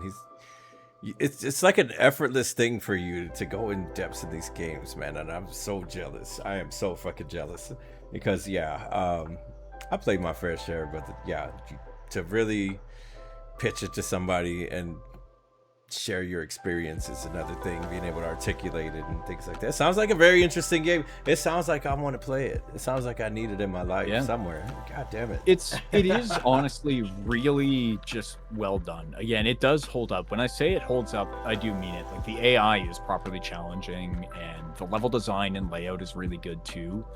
And there's also just a good variety of races. Like, you know, you could do your normal lap races there. You could also do time trials where the power plays are being triggered automatically. So it comes down to your ability as a player to know the track and know where the power-ups are, where the power plays are, but also how to dodge them. And it just, yeah, like the whole thing is just, it puts the emphasis on arcade in Arcade Racer. It is just so well done. Absolutely, man. Yeah, I'm gonna have to look into that. I had to stop myself for a second. Gabs, I seen you there. Thank you so much for the resub. For how long? 3 months. Hell yeah. And I see you were a little occupied. You're doing stuff, so I appreciate you stopping by anyways. Coming to hang out for a hot second. And I will confirm as well with Crispy, with what he's saying. The game is available on Steam, but you do have to be careful, because there's actually a couple of problems with the port to Steam. The most notable of which is the fact that there is one chapter of the game, I forget which one it is, but if you don't complete it in one sitting, you will actually suffer a game save corruption, and you will have to start again from the very beginning. So I don't remember which chapter it is, or which episode it is. I think it's like 7 or 8. But if you don't do it in one sitting, it won't work properly. So I guess if you ever buy it on Steam, do it all in one go. Gotcha. Fucking night. You briefly, like, going through, I'm sorry to like jump here a little bit, but you briefly mentioned about your dad, you know, being the anchor to your support, and that he was interested in seeing you touch the purple app, get involved, and wanted to thrive here. You said he went to look into podcasting a little bit. Was he like always into like media and things like that? What is your dad exactly do? Not always. So he's God, I got to give a shout out to my dad, honestly. Like, what a fucking hero he is. He has always been a big believer in doing what you love to do and just doing the things you're passionate about. He worked a job for several years where he was miserable, and he retired at 50. Like, he walked out of there. He was done. And since then, he has only just continued to do the things that have just interested him. He's a carpenter. He does media stuff now. He's like done all sorts of things that I never would have thought that he would do. And let me tell you, when he asked me about Twitch, like, this was coming from somebody who, you know, who strongly believed in doing something that would like leave you secure in life, like doing work to be secure and having a stable job. So hearing him tell me that I should consider Twitch streaming, which is one of the least secure, least stable, least consistent gigs that you can have, I was like, okay, who are you and where is my father? But yeah, like it's just, it is, he is many things. Honestly, I guess is the best way to put it. But of all the things that he is definitely my hero, for sure. Like, just the fact that he is such a strong believer and advocate for doing the things we're passionate about and enjoying them to the fullest, that is honestly the best thing that I could ask for. That's amazing, man. That is amazing. It's really rare to come by. Some of my friends even to have that support, right? And it's I'm pretty sure that done a whole lot in your introduction to this stuff here, especially with like you guys, like the story of you guys trying to figure out what you need to you know, have everything you need. researching. That sounds like your father was really involved. Like he took the reins. He wanted to see this happen. And yeah, man, shout out to your pops, man. You're still here. You got a Twitch stream. You do. Which I was going to ask you about. You said 2 years, right? Or was it 3? Yep, 2 years. Also, I have to say, whole Pixie, years. that is ridiculous. First time seeing G-Bro drinking water willingly. Pixie? Unbelievable. Wait, Pixie you with the said call Pixie? out. Pixie, first time in chat right now. Wait, firing Pixie's awake? shots. She's awake? Well, Is she not meant to be? I think I better watch for like a thunderstorm or something. Pixie's Oh, awake. shit. Good morning, Pixie. Everybody say good morning to Pixie in the chat right now. Good morning, Pixie. It's a rare sighting. Up at this hour. Well, thank you, Pixie, for giving us your time in the morning. You know, I know how it is. Anytime you want to get a break in there, man, just give me a shout.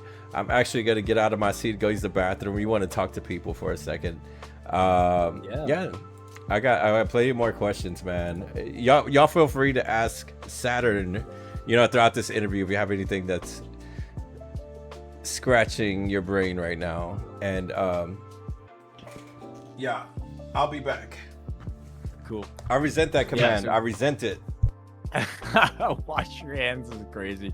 All right. Well, I'll do my best to keep everybody entertained. What's going on, folks? Here, I am in the hot seat right now. So if you do have questions for me, please shoot them my way. I will do my best to answer them. What do you mean Jeeves doesn't wash his hands? Petrie, you've got plenty of questions. Shoot, buddy. You go for it. Happy Wednesday, my friend. How are you, man? It's good to see so many folks in here, too. I saw Kurt was in here. I did see Jules in here as well. I saw D as well. Hope you guys are good. He's gross. Damn, Katie. That's savage. Would Jeeves appreciate the slander? Jeeves doesn't do it. Jones, what? Dog, he does not shower with Dawn dish soap. Oh my god. Holy shit, chat. Theatrical or extended edition of Lord of the Rings, Crispy? Oh shit, man. I mean, it depends. It really does. Normally, I'm a theatrical edition of Lord of the Rings guy. Oh man, I should leave. But- I should leave. They're talking the Lord of the Rings. The extended one is pretty good too. Actually, I might be lying there. I might have only seen the theatrical edition. I don't remember which ones I saw. It's been ages. I've watched The Hobbit. It's not the only one I've watched, but I have watched The Hobbit, Petrie. Pretty good. Petrie, look, you sold me. Look, The Hobbit, different experience than Lord of the Rings. I liked it a lot better. I don't know if that's unpopular opinion, but I think I fell asleep in the second and third movie, and I'm not sorry, Crispy, or anybody watching. I'm not sorry. I don't know if I would say I like The Hobbit more than Lord of the Rings. I think I like them about the same. I think. Like, Lord of the Rings, I think, is slightly better just because of the fact that it lays the foundation for so much of everything else. But The Hobbit was good. Like, the fact that The Hobbit was made so much later as well meant that they had access to a lot better tech and they could do just loads more with it. But I also appreciate everything that went into the original story for Lord of the Rings, too. Like, that was really, really good. Yeah. So, backstory here. Should I get into the backstory, guys? Look, I'm sorry. Like, it's a lot of people gonna be upset at me. I've been yapping a little bit. You go for it. They're gonna be mad at me. I understand these things, man. Like, it's part of the culture, right? Lord of the Rings. You don't speak ill will around certain folks with Lord of the Rings. I get it. But I can't lie. I never lied, actually, in my life. I enjoyed The Hobbit. My friends got me to watch every single extended edition. It took days. This took days of my life. It took a lot of time. If I saw this in theaters, I actually had to, like, buy my movie ticket, sit there with snacks and stuff for every single movie. I'll be mad at 2 and 3. I'll be mad, upset even that we got to the last, what is it, Battle of the Five Armies, and didn't get that with the third one as much. I don't know. That is just, that's my take. I've watched these when never knew. I didn't understand it, what was going on, until I, watched it as an adult. I respect the community, but 2 and 3. I mean, I've also not read the books. Like, my only exposure to Lord of the Rings was both the movies and then the Magic set that came out a couple years ago. But I did appreciate it. Like, it was good. And getting the cards that were all themed around Lord of the Rings was great as well. Because I didn't realize how, like, different the books were from the movies. Like, we never got to see Tom Bombadil, and we never got to see Goldberry and all the other folks. Like, so many things were skipped in the movie, I think, just because of the fact that they didn't have the time to cover it all. But I need to see my boy Tommy B at some point. Get me a Tom Bombadil movie, please. Somebody. I will watch that. He was one of my Magic commanders, actually, funny enough, because I built a deck around him. He was really sweet. I guess that's a question for everybody. Extended edition or theatrical, and why? Like, Sarah says they can use extra 3 hours of exposition and world building per movie. I mean, wait, 3 hours per movie? Okay. I feel like there's such thing as too much movie. Like, if extended edition means scenes of them just walking somewhere, somebody has one line of dialogue. Anyways, they walk everywhere. They have one line of dialogue and they call that extended. I don't know if I'm sold. Give me something else. Like, I don't know, man. It has to be justified. Some of the Star Wars movies. Okay, I better stop because I'm gonna they're gonna yell at me. Wait, okay. Well, I want to hear about this Star Wars movie thing in a minute, but I gotta address what Peter said. I do not have the Elven Rings of Power. I do not. That card didn't exist. One thing they did do for that set, though, was they did do copies of the card Soul Ring, but they did them in Elvish, they did them in Dwarven, and they also did them in English. Like, and they had a certain number for each ring that was given out. I think it was like 900 serialized ones for was it Elvenkind that had 9 rings of power? I'm trying to remember how many it was, but it was however many times 100 for each kind of kingdom that got them. And those cards, the serialized cards for the Elvish, Dwarvish, and Common are all like tens of thousands of dollars. Oh my god. Yeah, it's ridiculous. Well, there was also the one of one ring from that set too, because they did make a card for the One Ring, but they had done an ultra special version of it that was hidden away in collector boosters. And the guy who found it, I shit you not, sold it to Post Malone for $2 million. Oh my god. Yeah, and Post Malone is a big Magic the Gathering player, as it turns out. So he was happy. Like, the guy got it on video too of him doing the deal. It was great. It's funny you say that. Holy crap. Yeah, I'm gonna nerd out a little bit here. Katie, you're not gonna get banned. You're totally fine. But yeah, that was it, crispy. 3 for the elves, 7 for the dwarves, and 9 for mankind, and 1 for Sauron, of course. But yeah, and Jeeves, what was this about Star Wars? So we'll get into that in a little bit. We're gonna go over some stuff. I won't forget. I see some burning questions there. We'll get to them, guys. I promise. I want to talk about cards a little bit because y'all mentioned cards are money. My intro to cards was Pokemon. It's funny to read that today, like, cards are money. We used to trade that shit for lunch. I was in fucking, I'm gonna date myself again. I was in middle school when they released, and that was a currency. You could actually use that and trade for money. Like, it was insane. Like, that's crazy to see that it's still a thing nowadays. Even probably maybe thousands of times more than what I used to sell them for back in the day. We're like, hey, do you want this Blastoise? Yeah, give me your lunch. Cool, sold, done. What? Holy crap. Yeah, it was very frowned upon. It was like, oh, these guys are doing deals. They're doing something. Yeah. We Like weren't teachers started allowed. cracking down on that shit. It was crazy, man. It was nuts. Like, but we're simply, we love bartering. We love a good deal. Like The building blocks to real life. Yeah, exactly. Yeah. Yeah, so you started with Pokemon. And I started with Yu-Gi-Oh! Actually. Awesome. That was my introduction. Awesome, by the way. So oh god, like I was just getting packs of cards and sticking them together. I didn't know what the fuck I was doing. I didn't know the first thing about synergy and deck building at all. And my introduction to the anime wasn't even the original oh Yu-Gi-Oh! god. Series. It was Yu-Gi-Oh! 5Ds. Shout out that series, dude. 5Ds went so fucking hard, and it was so awesome.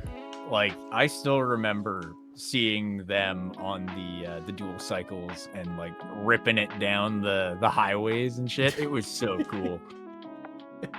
It was 5Ds. No, it's D apostrophe S exclamation mark.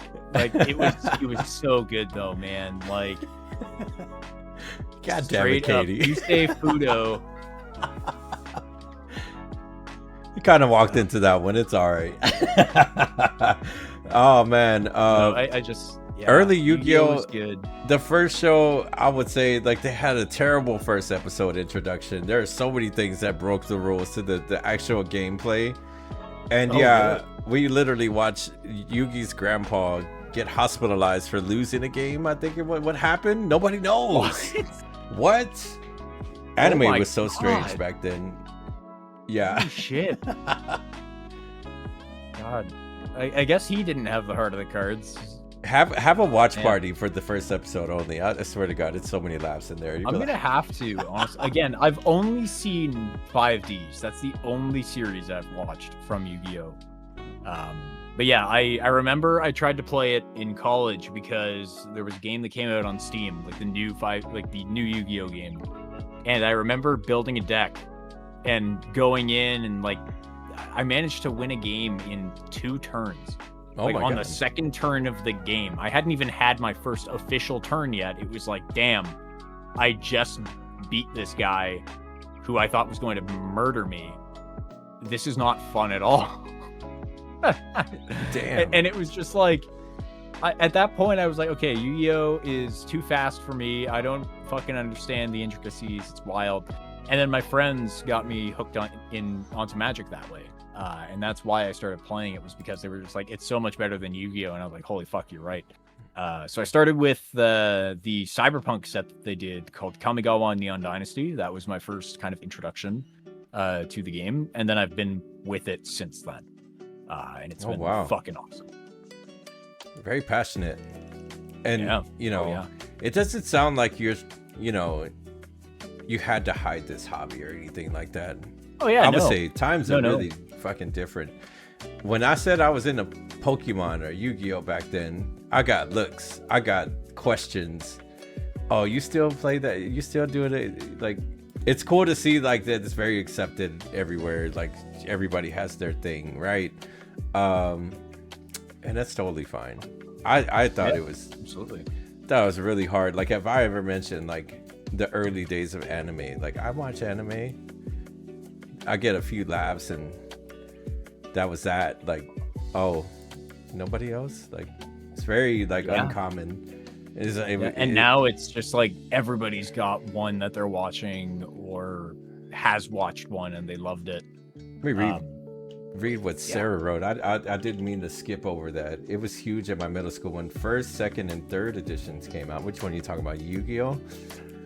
Just hosting a Friday evening card event for Yu-Gi-Oh! Okay, yeah, Yu-Gi-Oh! Pokemon. Oh, nice. MTG. What is MTG? Magic the Gathering. Okay.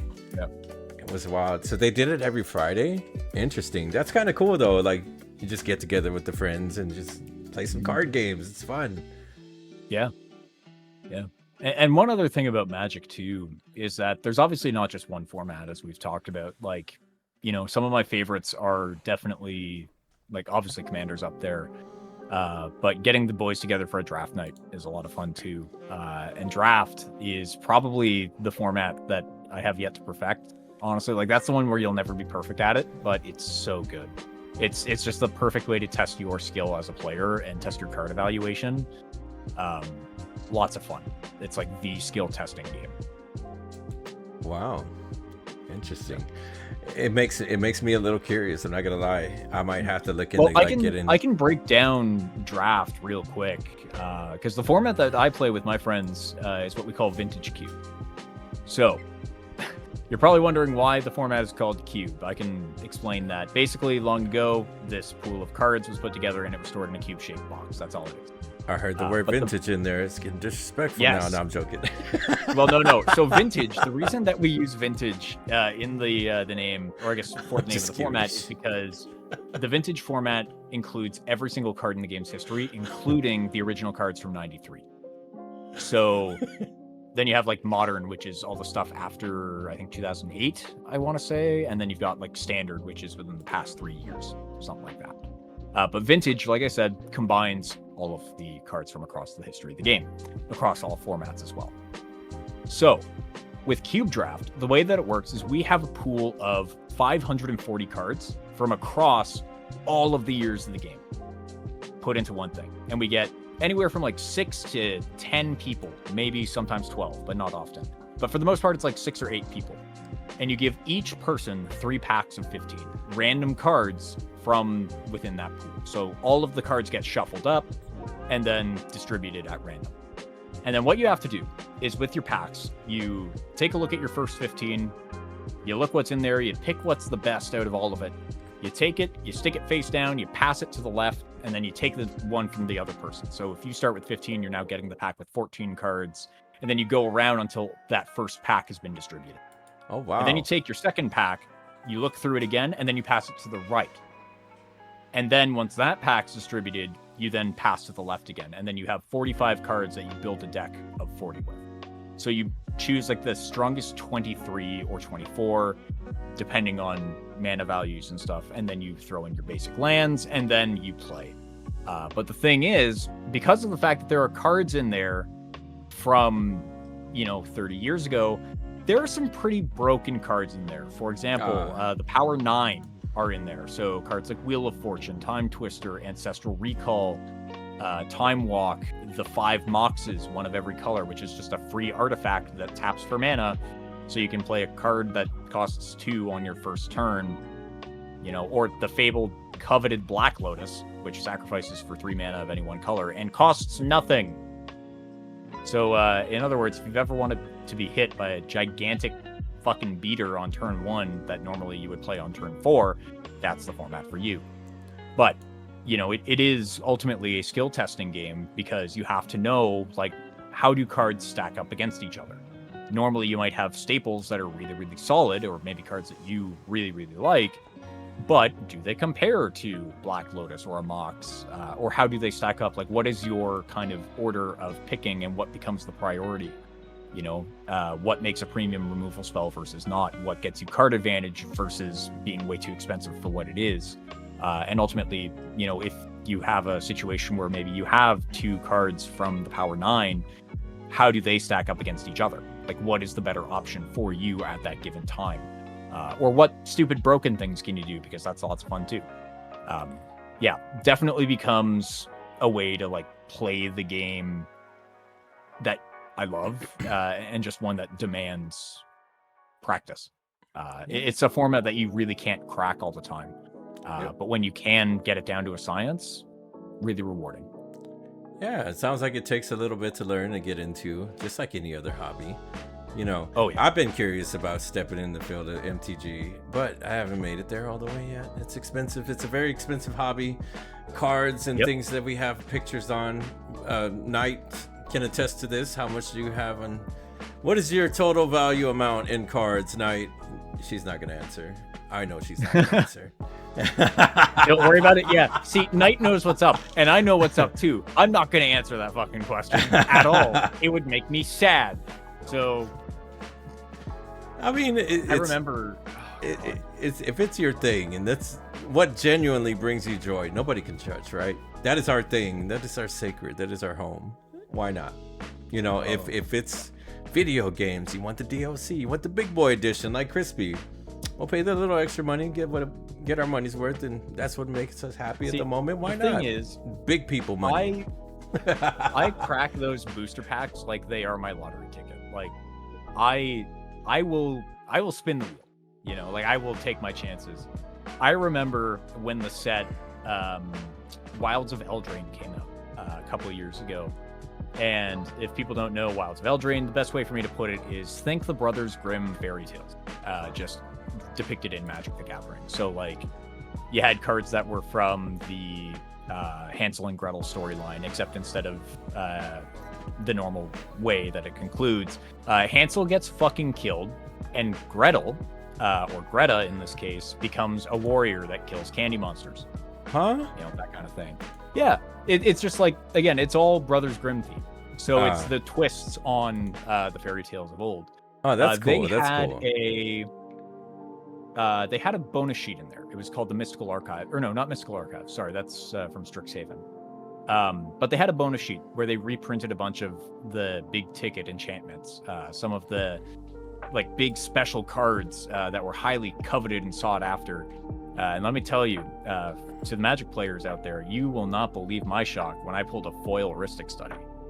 That was wicked. That is probably the luckiest I've ever been, and ever will be. And nothing that good will ever happen to me again. Ever, yeah. Not even finding a $20 bill on the floor, what? Dude. Ristic Study does not cost $20. I'll tell you that. It is probably one of the most expensive cards that I own, and I got it from an $8 pack. That's it. We're just nerding out on some Magic the Gathering. Don't worry, Pixie. It's fine. I know it's early in the morning for you. I understand. Knight, you're scared to ask the value? Yeah, don't. Wait, what's the value? Can we Google this real quick? No, I'm not snitching. I swear, I'm not snitching. You can Google Nobody it has if you want. Lemon pepper wings today, so he's safe. Yeah, there's all right? No lemon pepper wings, so no snitching. Oh my god. I guarantee you Knight is gonna Google the value and it's just gonna be like, oh my god, and that's just gonna be like full caps, the response. It's gonna happen. I was gonna say, Crispy said he's gonna get the big boy edition of Echoes in Aincrad. I think I said that right. I mispronounce stuff. I'm a streamer. I just don't words don't make sense. They're all made up anyways, right? Like we don't have to. Yep. You can bend the rules a little bit here. We were just talking about Knight is mid Overwatch game too. Who do you play in Overwatch, Knight? I gotta know. Well, you're an Overwatch guy? I used to be, but not anymore. Let me tell you, man. When I played that game, I was like terribly casual at it. Terribly. Like I was so bad. Oh, you're Mercy Trico. Okay. So I used to play Soldier 76. You're a soldier main? I was Soldier main? Oh my god. It was Soldier, Diva, and Lucio. That was it. I was a one-trick pony for each class. That was all. And then when Overwatch 2 came out, I started playing Sojourn, which is just Soldier but better. And then Diva again, and then I tried Kiriko, but I wasn't very good, so I just kind of gave up. And then I picked up Orisa for a bit. But yeah, I have not played Overwatch in the better part of 4 years, and I tend to keep it that way. Come on, man. One last time. One last little thrill. Come on, man. Last ride. Yeah. Chat, 20,000 Mothman, we got to get him in there. I will reinstall Overwatch. Mothman, Knight, come on. We got to unite. We got to pull your bits, everybody. At least one in there. I don't really have a preference when it comes to games like that in competitive nature. I kind of been touching base on all of them. I just started ranking in my games. It's a lot of fun. I play a little bit of Apex there, some rivals, obviously rivals. You're a rivals guy. Yep. Still haven't played ranked, and I feel like I'll keep it that way for a bit, but who knows? I think the only time where I played ranked in any game, believe it or not, was Halo Infinite when that first came out. That was the only time I did ranked. Oh, Sarah's an Overwatcher too. I totally forgot. I'm sorry. Oh, cool. Yeah, tank life? Hell yeah, Sarah. Let me tell you, man. Okay, I'm a tank main in a lot of games, including the award-winning MMO Final Fantasy XIV. Your boy is a paladin player. I am a gunbreaker main. Let me tell you though, I have not played any other classes. I have strictly been tank the whole time. There was one time though where I figured, hey, I should try things out in the mystical world of healing and see how that goes. So I picked up a class called Astrologian. And for those who don't know, playing Astrologian is like playing Yu-Gi-Oh! And Balatro and Solitaire in this hellish combination. I don't recommend it as a first-time class for healers. Ever. Just don't do it. Not even once. Yeah, Katie, it was... that was what we call a bad decision. So... I also realize I'm probably speaking entirely like in language that Jeeps does not understand at all. That's most times. No, it's totally fine. Look, I get into the niche of things when Crispy comes out on Sundays from his D&D stuff. I will sit there and listen, but he's probably hitting like a 15% ratio when it comes to my understanding. I'll be like, oh yeah, you turn into a dragon? Oh, okay. It's great. Hey, you know what? And in full support of the homies, I play man. D&D too. Let me tell you, telling people about it who don't play the game or don't understand it is so funny because they're just like, cool, you're an artificer? I know what that means. That's really cool. Oh, you're a wizard with a gun. Okay. Like, how did we get there? Also, if anybody plays like those competitive kind of games, now we just jumped to D&D. Who's your main? I'm interested. What kind of role, if you play role games, whatever it is, what is your interest and how do y'all keep coming back to those games? Very serious question there. But D&D, yes, I have my curiosities. We have yet to run like a little short campaign to get like a test run. It sounds interesting. I've watched like The Legend of Vox Machina. That show is fantastic, by the way. I don't know if you've seen that one. I have not. I need to look at that at some point. Dude, that show is fantastic. I've heard good things about Critical Role, and I've heard great things about Vox Machina as well. Like great creators, great people in the space. Oh shoot. They've made that. And I think they've also made it cool, you know? Absolutely. Oh, I think Jeebs. Oh, I think your mic and camera might have changed. Oh yeah, and Knight, it's Ristic Study. just keep. It's the one from Wilds of Eldraine, so it's a foil Ristic Study. Keep the number on the DL. On the DL, I found it in a pack. I did not pay for it with real money. Yeah. Just trust. Didn't pay real I'm waiting money. for the oh my god to come through the chat. It's gonna be ridiculous. Mobility tank supremacy in D&D. Yeah, Sarah. So I currently right now, because in D&D I normally do one of two things. I'm either the fighter barbarian, or most recently I've taken up the role of artificer in my campaign. I'm playing as an armorer right now. I'm a wizard with 21 armor class and a gun. Yeah, Knight, you saw it. Yep. I didn't pay for it though. I didn't pay for that card. I paid for the pack that the card came in. So the pack was $8, therefore the card was $8. It's fine. I got lucky. OBS? No. Yeah, I said foil too. Yeah. My camera died, so I had to replace the battery. I've yet to get the special battery that stays on forever or whatever. So apologies, guys, if y'all see me disappear. It wasn't me being rude to Saturn at all. No, it's all good, man. Good. Well, some might get the idea that I'm trying to get out of here already. Oh my god. Yeah, no, Knight, it's good. Like my luck when it comes to packs of Magic cards is kind of ridiculous. That's also not one of the craziest pulls I've gotten. I've also pulled. There have been a couple of other ones, but my biggest one was Shieldred the Apocalypse. That was a really wicked one.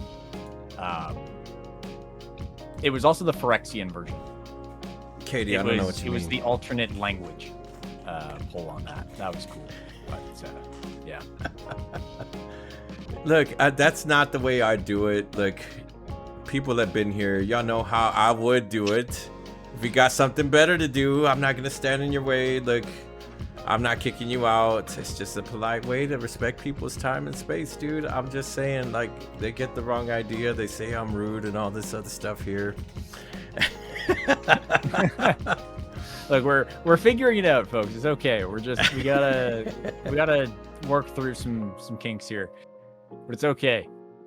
In Crispy's D&D campaign currently, a 7-foot-tall dragonborn sorcerer with 21 strength and a focus a lot upon close combat with a flame tongue longsword that doesn't wait. Yeah, I don't know. I just you haven't died yet, though. Okay, that's great. See, I in my campaign where I played as a fighter barbarian, I was a half dragonborn, so I can identify with that. Love dragonborns; they're really, really fucking cool. But I had a belt of frost giant strength, so I was hitting people for 81, and I got to attack twice each turn. So it was really fucking funny when the barbarian fighter rolled a nat 20. And just said, "This bitch empty," and yeeted some guy into a wall. What the hell? Yeah, dude, I was a walking I was the juggernaut. I was just showing up. Some dude would punch me in the face. I'd take half damage because of the fact that I was raging as barbarian, and then I would just like grab them by the face and just it was awesome. It was so funny. I also willed a wand of secrets into existence in that campaign. That was a lot of fun. I do want to make a mention real quick before we continue any further. I just want to say this is something new that I've introduced, and being on my 5-year mark of streaming, doing what being a people person, a man of the people. I come in here, we play games. I just want to say thank you to everybody that's here supporting, being able to lock in with these interviews. And I genuinely want to ask, is it a good time for you guys? I have some more planned out in the near future. It is something totally off course. It is something that I've always wanted to do. And I'm a yapper at heart. I love this. Every part of this, I'm getting to know somebody on a deeper level, getting to know their history, taking interest and going above and beyond to find out what is the world of Saturn Blaster. How did he come to be in this space? I just want to say a big thank you to anybody that's here right now. And genuinely, do y'all like me doing this stuff? I need some feedback here. Are y'all enjoying your time here? I'm finding ways to connect people. There's some Final Fantasy 14 people sitting in here. There's some D&D people. It is like a mixed bag. Yeah, I appreciate the feedback, guys. That's awesome. Saturn, god damn it. I didn't want to interrupt your piece there, but I wanted to definitely say that. Yeah, wholeheartedly means a lot to me. I have to say, like, the fact that you're willing to get people like myself on this show to just get to know us and chat with us, it really is awesome. Like that, this is why I'm doing the stuff that I'm doing on Twitch, right? It's meeting people, it's coming together with people, just talking about the things that we like, that we love, and just, yeah, like I've gotten to meet a lot of really awesome fucking people on this platform. Like I've met bigger creators like myself, I've met smaller creators, I've met podcast hosts, I've met actors, I've met like just people from all walks of life, and it's the kind of thing that I live for, just meeting people and being connected with people. it's something that's really important to me, and especially now more than ever, especially after, you know, the world changed like 6 years ago, right? Where everything got shut down and the connections that we had taken for granted just kind of disappeared. Yeah, like it's really important. And the fact that you're doing something to help facilitate those connections, it means a lot, Jeeves. So thank you, man. Oh man, it is my pleasure. I love talking. I'm a yapper, like I said, at heart. I like deep diving. I like to get to know some of my friends on that level. Although some of the people of this community, and we just genuinely hang out all the time, like all the time.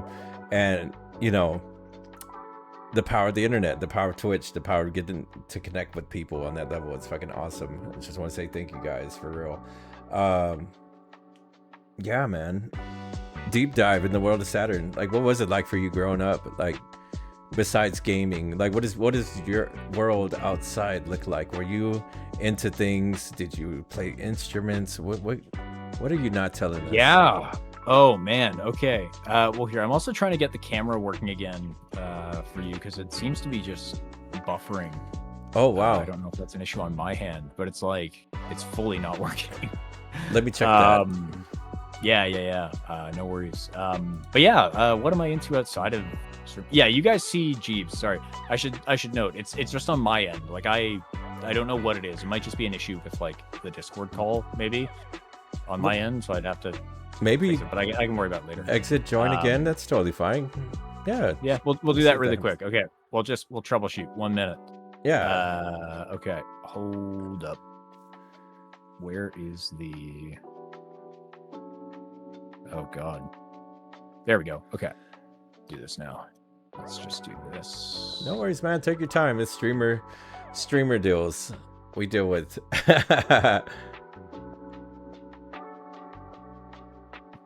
There we go. Okay, we got it.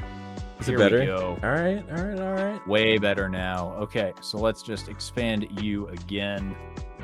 And let's get that face cam revealed. Yeah, there we go. Okay, we're back. So yes, the things outside of streaming, even growing up. So when I was a kid, I used to do martial arts. Funny enough, I did Taekwondo growing up, also with my dad. Is that a table behind Jeeves?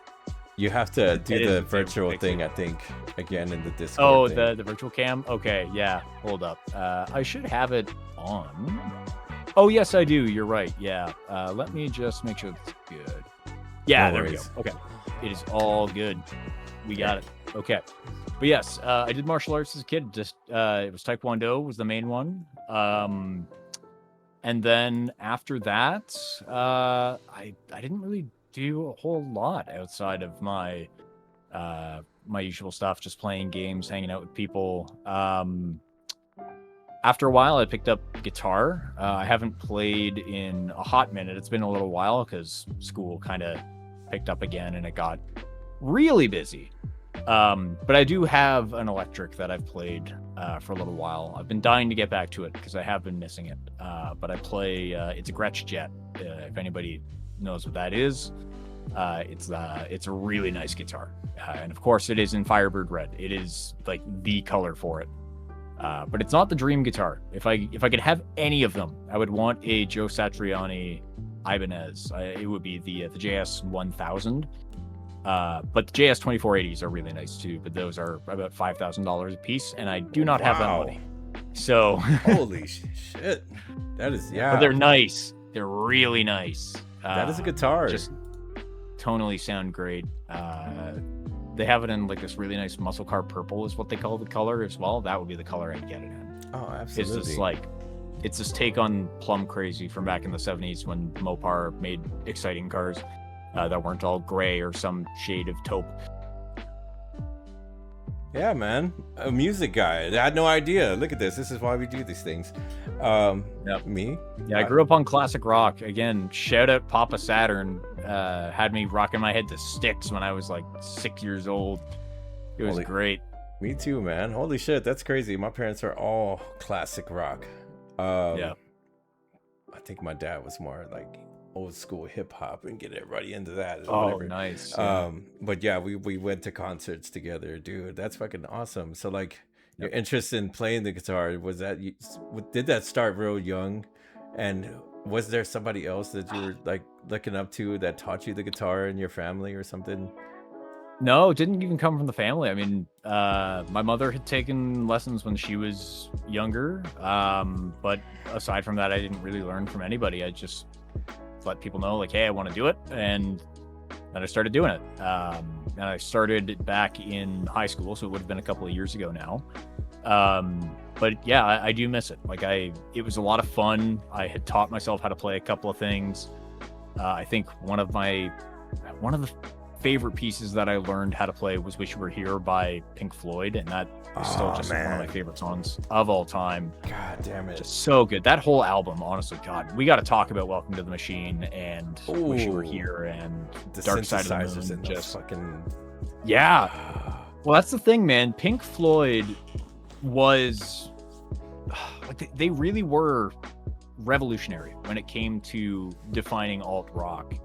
And I guess like rock and roll in a way too. Like their part was just so experimental. You know, like you had like the album Animals comes to mind, where it's just this super long super long songs, obviously, because Pink Floyd was all about their multiple part, like 11-minute melodies and stuff. But you know, you had animal sounds and things like that. You had samples from movies and from media being played as part of these songs, radio interviews as well popping up. The Clock and then Breathe. Yeah. Holy shit. Yes. Oh my God. Yeah. Or the other one that comes to mind is the Helicopters and Everything in the Wall. Like, dude, that's crazy to hear someone your age. If nobody has listened to The Wall by Pink Floyd, by the way, what the fuck are you doing? Go and listen to The Wall by Pink Floyd, please. It is so fucking good. Just excellent. Excellent. And even more relevant today, I would say. Way more relevant. Some of those gems back in the day, I was fortunate to have parents that would like teach me a little bit more. Oh, that band consists of 3 members. They're making all this noise. They are the entire band. And it sounds so fucking insane. A drummer that's renowned the best drummer of all time, and I got to see like the backstory, the videos of the concert, this guy going to work, entire drum set. I mean, I don't know, man. I'm surprised somebody your age has taken an interest in music in that kind of way, because I love music too.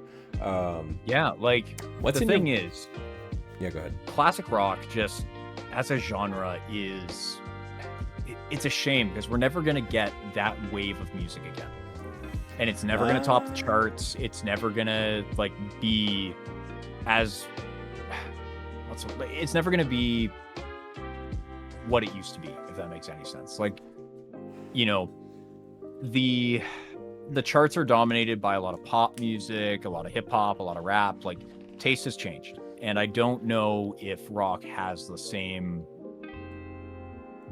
pull necessarily as it once did, or the same influence maybe. And it could also just be that the figures at the head of it have changed a lot too. But I don't know. Like, I long for the day where I could get a concert ticket for like $50. Like, that was one thing my dad was like Concerts adamant. It was just like, oh, the concerts were so much cheaper and everything. And like, I don't know. In my lifetime, I'm lucky that I got to see Kiss. I'm lucky that I got to see Guns N' Roses. But beyond that, I've not seen any others, because they're asking just so much. And I was just born too late to experience them at their primes. What is in your rotation currently? Like, what band stands out for you? What is that band right now? Oh man, okay. Or artist. Let me pull up my Spotify. We can actually talk about this a little bit. So let's go, man.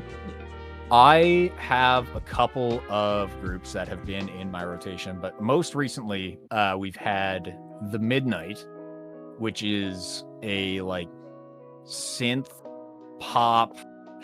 I see Petrie saying Funky Town. I know why he's saying Funky Town, but that is not in my rotation. What about Funky Town? So, Okay, so in Swifty's stream, in our boy the Swift Dude stream yesterday, He's cool. I like he him. found a video of a fish spinning around in a circle, low res fish, like maybe 240p, spinning around in a circle, and this deep fried ass version of Funky Town was playing. Like, it just sounded like it was coming out of a microwave, and that microwave was cooking a PA speaker. And it was that for an hour, dog. God. We sat there in his stream watching this for 10 minutes. Wow. Just nothing else happening. We were supposed to be playing Grand Theft Auto, and we just sat there watching a spinning fish, and now we have an emote for it. What? I can't use it because I'm not subscribed to his channel, but there's a Swift Dude spinning fish. I think Petrie might be able to use it. I don't know. But yeah, so that's why he said Funky Town. But no, the Midnight has been big in my rotation. Just an incredible band that captures the feel of the 80s. There's the spinning fish. Thank you, Petrie. But yeah, it's the songs Good and Red, Devil Make a Deal, Runaways, which actually is featured in Forza Horizon 6 now. Funny enough, that song was included at launch. Another one they did called Neon Odyssey as well, and also Deep Blue are just really good. Those are kind of like the quintessential Midnight songs in my opinion. There's also Nocturnal that they had done. That one was really good too. But yeah, just really good like synth pop rock, like good blend of all the genres there. And then there's also Dreamwake. And Dreamwake is like heavy metal, like screamo stuff happening, but it's also like you get like the hard rock riffs and saxophone solos, but then you get this other guy doing like the death metal screams, and it's fucking wicked. It's just, again, another really good example of just a blend of genres that work really well together, and you wouldn't necessarily expect it. But it's really good. The song Memories specifically is really good, but then they've had their most recent album, I can't think of the most recent album. I think it was called The Lost Years. Yeah, it was The Lost Years, and then Stargazer on that's really good. Daydream's really good. Heatwave is really good as well by them. And then outside of that, I don't know, like it's kind of some of everything. My taste in music is very much all over the place. Same. I have a lot of classic rock in there. So like AC/DC, Van Halen. I've got Kiss, obviously, as I've mentioned. Actually, I'll just pull up the rock playlist. I mean, I've got some Billy Joel in there. We've got Ozzy, George Thorogood and the Destroyers as well. A little bit of Motley Crue. I'm also into a fair bit of rap.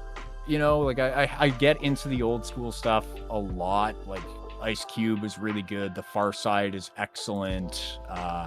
Naughty by Nature is really good too. You know, shout out Wu-Tang Clan, obviously. Absolutely. But yeah, like it's all over the place. And then, you know, I get into stuff like Daft Punk. Like at 1 minute it's like this hard, like bars on bars, good stuff, and then it's like timeless rock riffs, and then it's like, hey, here's a song about what it means to be human in a robotic world. And it's like, oh, okay, thanks, Daft Punk. It's awesome. But yeah, it's just, I don't know, I enjoy a variety of it. I embrace the variety, and then I ride with it. Yeah, a lot of my playlist comes from you know, some of the people in the community, some people in passing, a lot of friends. I like the old school, pass the aux cord, let your friend take over the playlist and stuff like that. And I've learned about so many different artists and things like that. I really don't have a preference. I'm all over the place as well. Anything from fucking Kali Uchis, some R&B, some fucking Pierce the Veil, some old school stuff like Ozzy. When I go to my parents, I have no choice. It's on the TV screen somewhere. My mom's having a little jam session. I'm very familiar, you know, like I know these songs. Or like Malcolm Todd or Clairo, or like very low tone, soft tone. Like it depends on the mood, right? Like if I want to go to a concert, I might go to a Sleep Token concert, Sleep Theory, one of these days. I kind of interested in seeing what they do with music. It's just so much of it out there. It's very easy to get into something new And like you said, Yeah. music is not the same, but I do see the effort. Like some artists know what they're doing, dude. It's Yes. fantastic Oh when you yeah. can discover, even especially with TikTok or any Yeah. other Oh yeah. short form social media. You find like people that are just brand new to the scene, and you find that one song that you just never knew you needed in your life. Like, what? Who is this person? I could Yeah. click on this. And part of the issue too for me recently is the fact that I normally stick with the things that I like. You know, like I'm one of those people where it's like I like the things I like. I don't deviate very much. Somebody recently introduced me to a band called the Wombats, and it's just like I remember branching out of that for the very first time and into that, and then listening and being like, oh my god, this is really good. And then they put me onto like a couple of other groups as well, like DOA, and like I got into the Strokes as well very recently, and they've been really good. And it's just, yeah, like there's something to be said about just throwing on the discovery list or listening to a suggestion from a friend. Don't just acknowledge it and be like, oh yeah, that's cool, and then go back to what it was you were listening to. Just try something new, and you will discover something that will possibly become a favorite. Like, there's something to be enjoyed about that. Yeah, Knight, you know what I'm talking about. Yeah, the album Glitterbug was really good. I really, really liked that one. There was also, oh god, I can't remember the name of the group. I'm gonna remember it. Friday Pilots Club. That was the other one that they got me into. That group is really good. Trading Punches, probably one of my favorite songs by them. So yeah, check them all out if you can. Yeah, absolutely. I mean, you never know where you find yourself. I'm into like, hold on, what's his name? Jeez, because of some friends, like they brought back some of the EDM day stuff, and I was like, what? Hold on. Oh yeah, I crawled down. Dude, I started seeing Deadmau5 in my recommendations again recently, and I was like, holy shit, Strobe came out 13 years ago, and like Channel 43 and all these things. I'm like, why am I seeing this now? Like, yeah. But yeah, shout out Deadmau5, and also fucking shout out Skrillex for the dubstep phase that I went through. Good lord, that was awful. Steve Aoki, holy shit. Oh yeah, dude, Steve Aoki, man. And I listen to What a some guy. K-pop stuff because of my kid and some like-minded friends and stuff. He's actually involved with a lot of the BTS things, like going to concerts. He's on their new album, holy crap. And it's cool to like be able to like see those names again. Holy shit, what happened to you? Yeah, that's fucking dope. And just I'm always on discovery for like what I'm gonna get into next. Although my playlist is just a regular thing I just add to. It's just a mixed bag, honestly.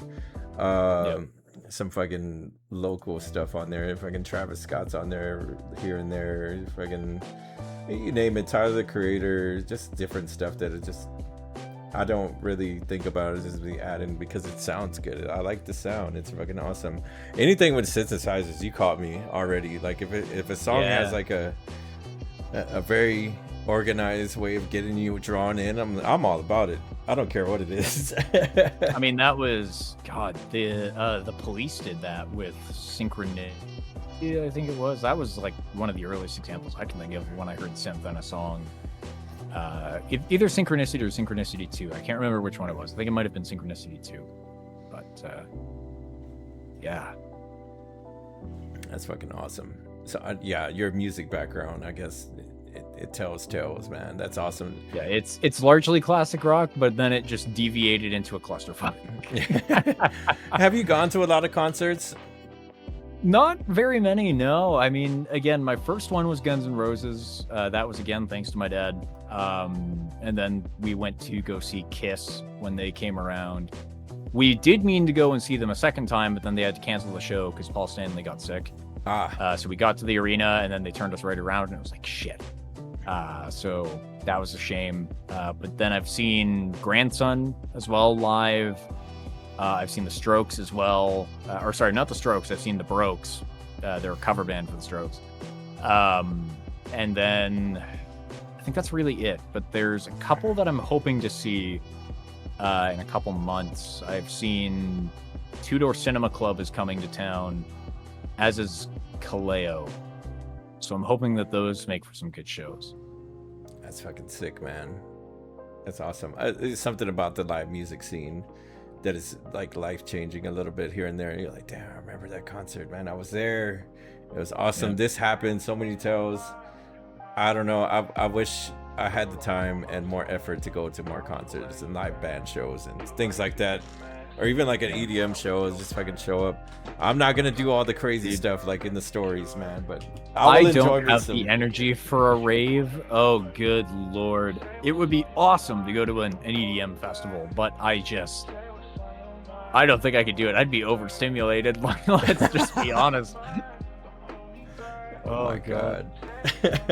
Would you guys be going to concerts anytime soon? Would y'all survive an EDM rave? Let's be real. Anybody in here? What would your totem say at a rave if you could go? What would you write on it? Man, yeah, dude. I just missed the concert days. I might end up going to one pretty soon. It's just like the aesthetics, everything about going to a concert. You get really excited. It's the artists you want to see live. There's merch. There's people that are fanatics just like you, and it's like, I'm with my peoples. Yeah. Yeah, absolutely. Hell yeah, man. Yeah, man. Wait, I have a concert in November? What? You know what's new for me, and it's so left field. I'm going to an anime con next month. My first one ever. Oh shit, nice. We get to meet the voice actor for Lifeline in the game Apex Legends. Oh, cool. That's really wicked. Yeah. I want to do more stuff like that. I've been going to the movies more often, just trying to step out of my comfort zone, go out the house and go do stuff with my daughter. But yeah, that's on the list. One of my friends is actually going to come see me next month. He's flying in from Arizona. Another person, my second person I meet from Twitch ever. I'm excited for it. I'm excited to be at an anime con. To be the first one I've ever been to ever, or con period. I don't know. I don't think I've ever been to a con. What about you, man? Does that kind of stuff interest you? Yeah, I've been to a couple of cons actually. Funny enough, I have a story about a con a couple of years ago. But yeah, I used to go. My dad and I made a bit of a tradition about it, going to Comic-Con whenever it came around. But Comic-Con is actually where I met Papa J a couple of years ago. Like literally 10 years ago, he came through town because he had just been in Watch Dogs 2, and I was in cosplay as one of the characters. And he and the guy who played the character I was cosplaying as came up behind me, and they basically just, like, I didn't recognize them, and then they introduced themselves and they were like, hey, yeah, we did these things in this game, and I was like, oh my holy shit. And yeah, like that was how we kind of like met. That's how our relationship started with one another. That's fucking when awesome. I was, yeah, that's like, again, 10 years ago almost, which is crazy. But yeah, ever since then I've gone, but then when COVID hit, I stopped going just because huge fucking risk. And then I just went to an anime con myself. Actually, I helped a friend of mine with their booth, and it was really cool. It was great. It's actually where I got the car that's on my shelf there beside my Unity game engine duck. I picked that up. I think we need a shelf cam at this point. They just need an shelf cam, shelf dedicated so we can see all the stuff going on back there. It looks awesome, man. I mean, it's honestly jealous. not a whole lot. Like, it's my physical media, it's my games there. I've got my Destiny lore books, and I've got some art books there too, for Guardians of the Galaxy, and then Destiny Volume 1 and 2 for the game. But then I've also got some of my albums there too, my music. Some of them are classic rock albums, but I do have some other ones there too, which aren't necessarily classic rock. That's awesome, man. Yeah. We definitely need that shelf cam. Crispy said he's seeing 3 Days Grace in November. He's hyped. Dude, I love to see that. I love to see that people still just really excited to go to concert. 3 days would be a really good concert. I'm jealous, honestly. That would be a really sick gig. and we don't need a table cam. I mean, it's not Look, even. hey, I'll do shelf cam if you do table cam. You know, we can trade camera feeds sometime. It'll be great. Just throw people off. It's okay. We don't need it. We don't need it. There's nothing on there of interest. I promise you guys. It's clean. It's a well kept up table, and that's all there is to it. You're just gonna have to get a green screen, but put the top of the table behind you. That's your backdrop. It's not even on eliminating the background. You just replace it. They already called me out for Febreze cans already. They called me out on so many things. I think at one time I didn't even realize it was there. I had like, you know, the fire extinguishers that come with the apartment. They left 2 up there for some reason. Oh, and nice. For the longest, that's one thing that they paid attention to, and I was like, come on. I guess I gotta know what's the Febreze cans there. So do you have Febreze cans there on the table? Wouldn't you guys like to know? I don't know. What's the G-Bro Febreze rating? What's like the top tier scent? I'm a guy that loves smells. In my apartment, it has to smell decent. I love candles. I'm a very, very good about that. I love to be coming home and it doesn't smell like an apartment that just I exist in. It smells like something. You know, I got guests over. They get, you know, the people that have come by and just stepped in for a few moments. It's really nice in here. What is that? Oh, that's my candle going. I love that. Wow, Jones, that's crazy. Damn, How Jones, dare you? holy shit. His apartment smells like moldy Dr. Pepper and waste chip. Y'all can't believe this, right, guys? God damn. Right? Nah. Right. Okay, here, Jeeves. We gotta tell the people then. I gotta know, what is the top 3 scented candles? What are your top 3? Top 3. I'm gonna tell you right out the rip. I don't like eucalyptus. I'm staying away from eucalyptus. It's just so honorable mention, got you. That's a very terrible smell for me. I don't know. If I had to go candles, it'd probably be like fruit scents, like strawberry. You can't really go wrong with strawberry. Watermelon is pretty nice. Maybe a vanilla candle, like a not overpowering, but just something very neutral. Just what about you, man? Are you a guy of scents? You gotta have to have that aroma in your room. I don't have scented candles. I mean, again, vanilla scented candles pretty good. You know, I mean, sandalwood, I guess, is another one up there. I don't know, ocean breeze too, though. Ocean breeze is pretty nice. No, Petrie, I do not have the Gwyneth Paltrow candle. That's fucking wild. Nah. Huh? Okay. No. We need an explanation. Okay. Oh God. Okay. See, Knight knows what's up. Knight knows that this is some shit. Okay. The Gwyneth Paltrow candle was something that she released from her podcast. And oh God, man, I don't even know if I can say. It is scented. It's scented like her. Oh, all right. Yep. Got it. Yep. Got it. Mm-hmm. Oh my God. Petrie's got it. Yeah. There you go. Yeah. Oh my God. See, I didn't know. I'm glad I didn't know. Yep. It happened years ago, honestly, and it still shocks me to this day. But, you know, I guess there's worse things, apparently. You know, KFC, I think, did one where it was a scented candle that smelled like their gravy. What? And then I think Burger King did one too. Or no, it was a cologne. They did a cologne that smelled like a Whopper patty. That's crazy. That is crazy. You had to bring Burger King into this. Is there some lore I don't know about with Burger King? We don't have to. We could skip over. That's okay. We don't have to worry about Burger King. It's totally fine. No. Loop me in. What's going on? What's going on, Jeeves? You can talk to me. I mean, I'm pretty sure I'm saying this for everybody in here. Burger King is not real food, right? Like, we can all agree there. It's not. Okay.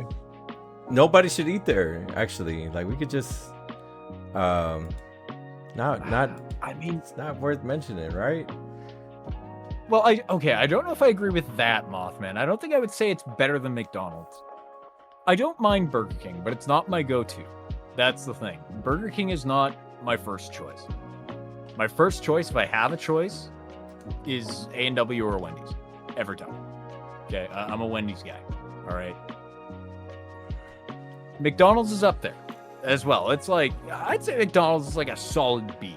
You know, maybe an A. But it's like top of B, right?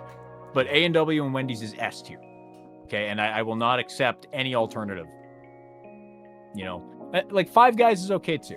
Five Guys, it's expensive. It's expensive for what it is, but they do make a pretty good set of fries, right? So I don't know. I can't complain, but yeah, Knight, you know what's up. A&W is one of your tops. Yeah, Petrie, exactly. It's expensive and greasy, but they give you a lot of fries. Although they do that to make it seem like you're getting a lot more food. So I totally agree. I've never eaten at A&W because I don't have one near me, but I can attest. What is it? The other one you mentioned? Wendy's, yeah. Wendy's. The one near me is terrible. I would say that much. But back on in the average, day, though, I would say that Wendy's is pretty good. Like on average, I'll take that any day over Burger King. I'm not gonna lie. Any day. Yeah. Crispy. Anyways. However, I will not turn down a Whopper. If you get me a Whopper with bacon, I will not complain. You know, like it's a good burger, but it's not my top, you know? I almost feel like next time you're here, we need to do like a group tier list and have it official. Oh my God. You're probably going to disagree with me on a lot of things. The problem is there's just a lot of places I haven't been. Like, I don't have In-N-Out here in Canada. I don't have Whataburger either. In-N-Out? It's all right. I don't have Cane's either. Or Churches. Cane's, Churches, neither of them. Jack in the Box don't have that either. So it's like half of the ones in the US I cannot attest to. I cannot speak to. But the ones in Canada, I can. So we can like complete each other's half of the tier list, I guess. Absolutely. Yeah, I'll be totally down for that next time. If you're wanting to come back and grace us with your presence, and this ain't gonna be like, all right, 100%. I don't have to hang around with him no more. It's over. What? No, I will happily be a returning guest. If you will have me again, I will be around. I'm so down for that. Literally to talk about anything. Now that the camera's off, I don't have to call you friend. Don't ever call me friend. Oh, Jesus Christ, Saturn. What? Oh, no. Oh, God. They heard the secret phone call. I feel like it'd be a lot of fun. Absolutely, man. You're always welcome to come back here. This is something I'm doing most Wednesdays now. I don't know. If I need a little break in there, maybe I'll take a step back and maybe space it out a little better, maybe every other week like I wanted to, but as of right now, I'm enjoying it. I really am enjoying being able to get to know people on that level. Not that I'm rushing you out the door or anything like that, and I wish they'd stop saying that. Nobody's saying it at all. But I would like to ask you real question here. Sure. Now, we did this last time with TJ, and I feel like I want to make it a regular thing. What is your top 5 video games of all time? I've heard a lot of racing games mentioned, but we have to know. Your people have to know. My people have to know. I feel like it's an important question. Top 5 of all time? Oh, man. On the spot. See, the problem is I have a lot of answers for that, and it changes so much depending on what the question is. It's just like if you told me per genre, I could do that no problem. But if it's of all time, I feel like people, like somebody's top 5 list will explain who they are and tell you a lot more about the person versus. Okay, in no particular order. We'll go for the 5 favorites that I have. Again, no particular order. No RuneScape, Crispy. No RuneScape. Thank God. The first one I'll mention is probably Need for Speed Underground 2. Great memories with that game. Good soundtrack. Good like physics, I would say, for the time. It was open world, which was not very common. It was competing with Midnight Club 3 as well. Just good car list, good races, good vibe. And the customization is, again, very early 2000s. You know, you felt like you were playing an episode of Pimp My Ride. It was great. Yeah, overall, no really bad things to say about Underground 2. Really good game. Second one I'd probably mention, I mean, Split Second comes to mind again. Really good racing title, just superb. I talked about it kind of ad nauseum earlier, but just everything from the sound design to the feel to the level layouts, that game felt great, and just overall felt fantastic. Destiny is up there as well. Destiny and Destiny 2, I think I would pair together, just because of what they meant to me. The way that they kind of showed me that gaming wasn't just, you know, the game itself, it was the community and the people behind it. And also that it showed me why telling stories and creating experiences for people is so important and so impactful, and how it can be as impactful as it is. That's number 3. Also, the fact I played that game for a decade and have hit, I think, about 4,000 hours played. Wow. Yeah, dude, I was there from day one. It's crazy. Okay, that's 3 so far. The next one.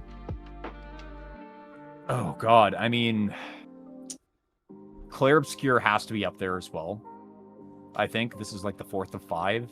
I think now, just again, a really solid game from a studio that was really small.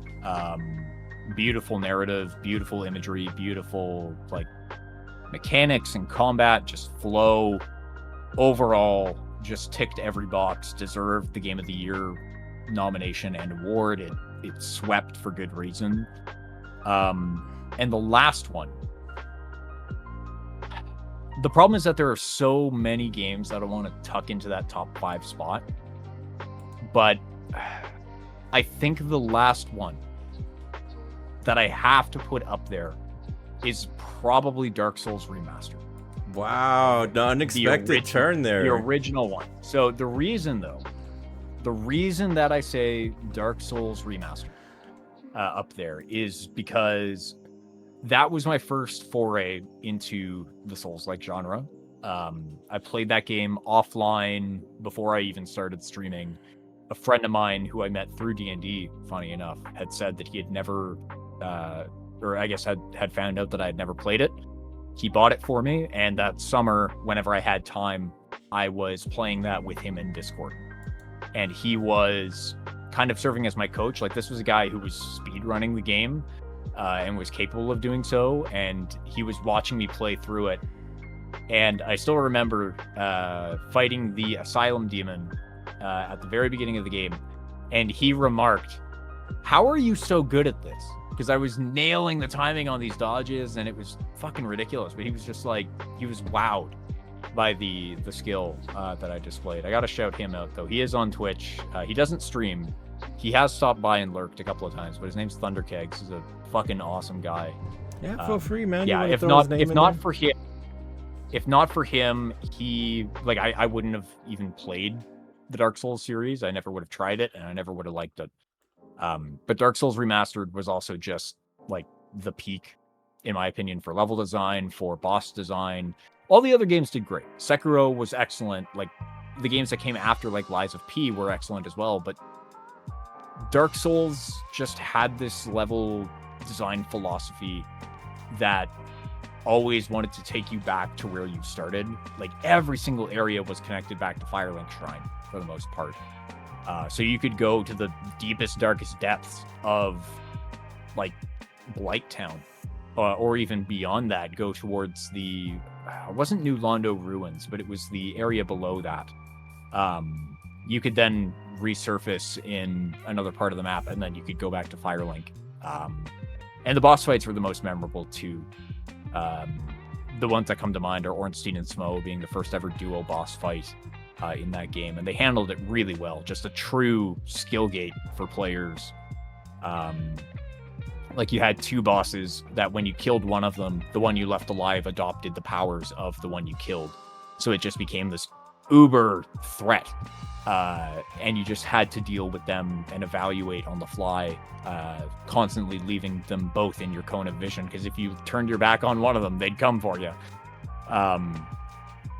Yeah, just and the vibe and everything was just good. Like, yeah, just a solid game. So I think that would probably be the last one I would throw in there. And again, that's in no particular order. That is just the 5 that I love the most.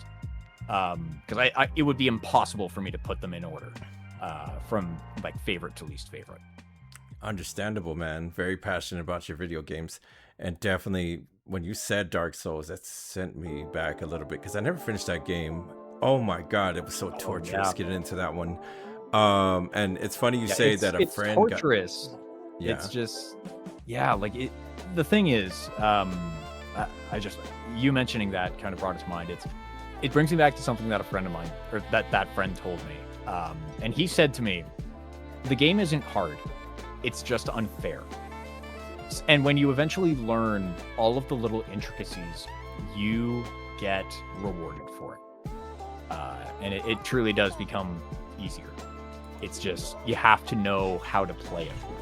And when you do learn how to play it, it's you get something out of it that you don't get anywhere else. Yeah, the reward for that game in particular, any Souls-like game, it's definitely like a big push. It's a big challenge. People look at it a certain way where like, I want to see how this guy figures this part out. It took me the eons to figure this out, whatever. And just to see it click in real time, I guess it's a special thing, you know.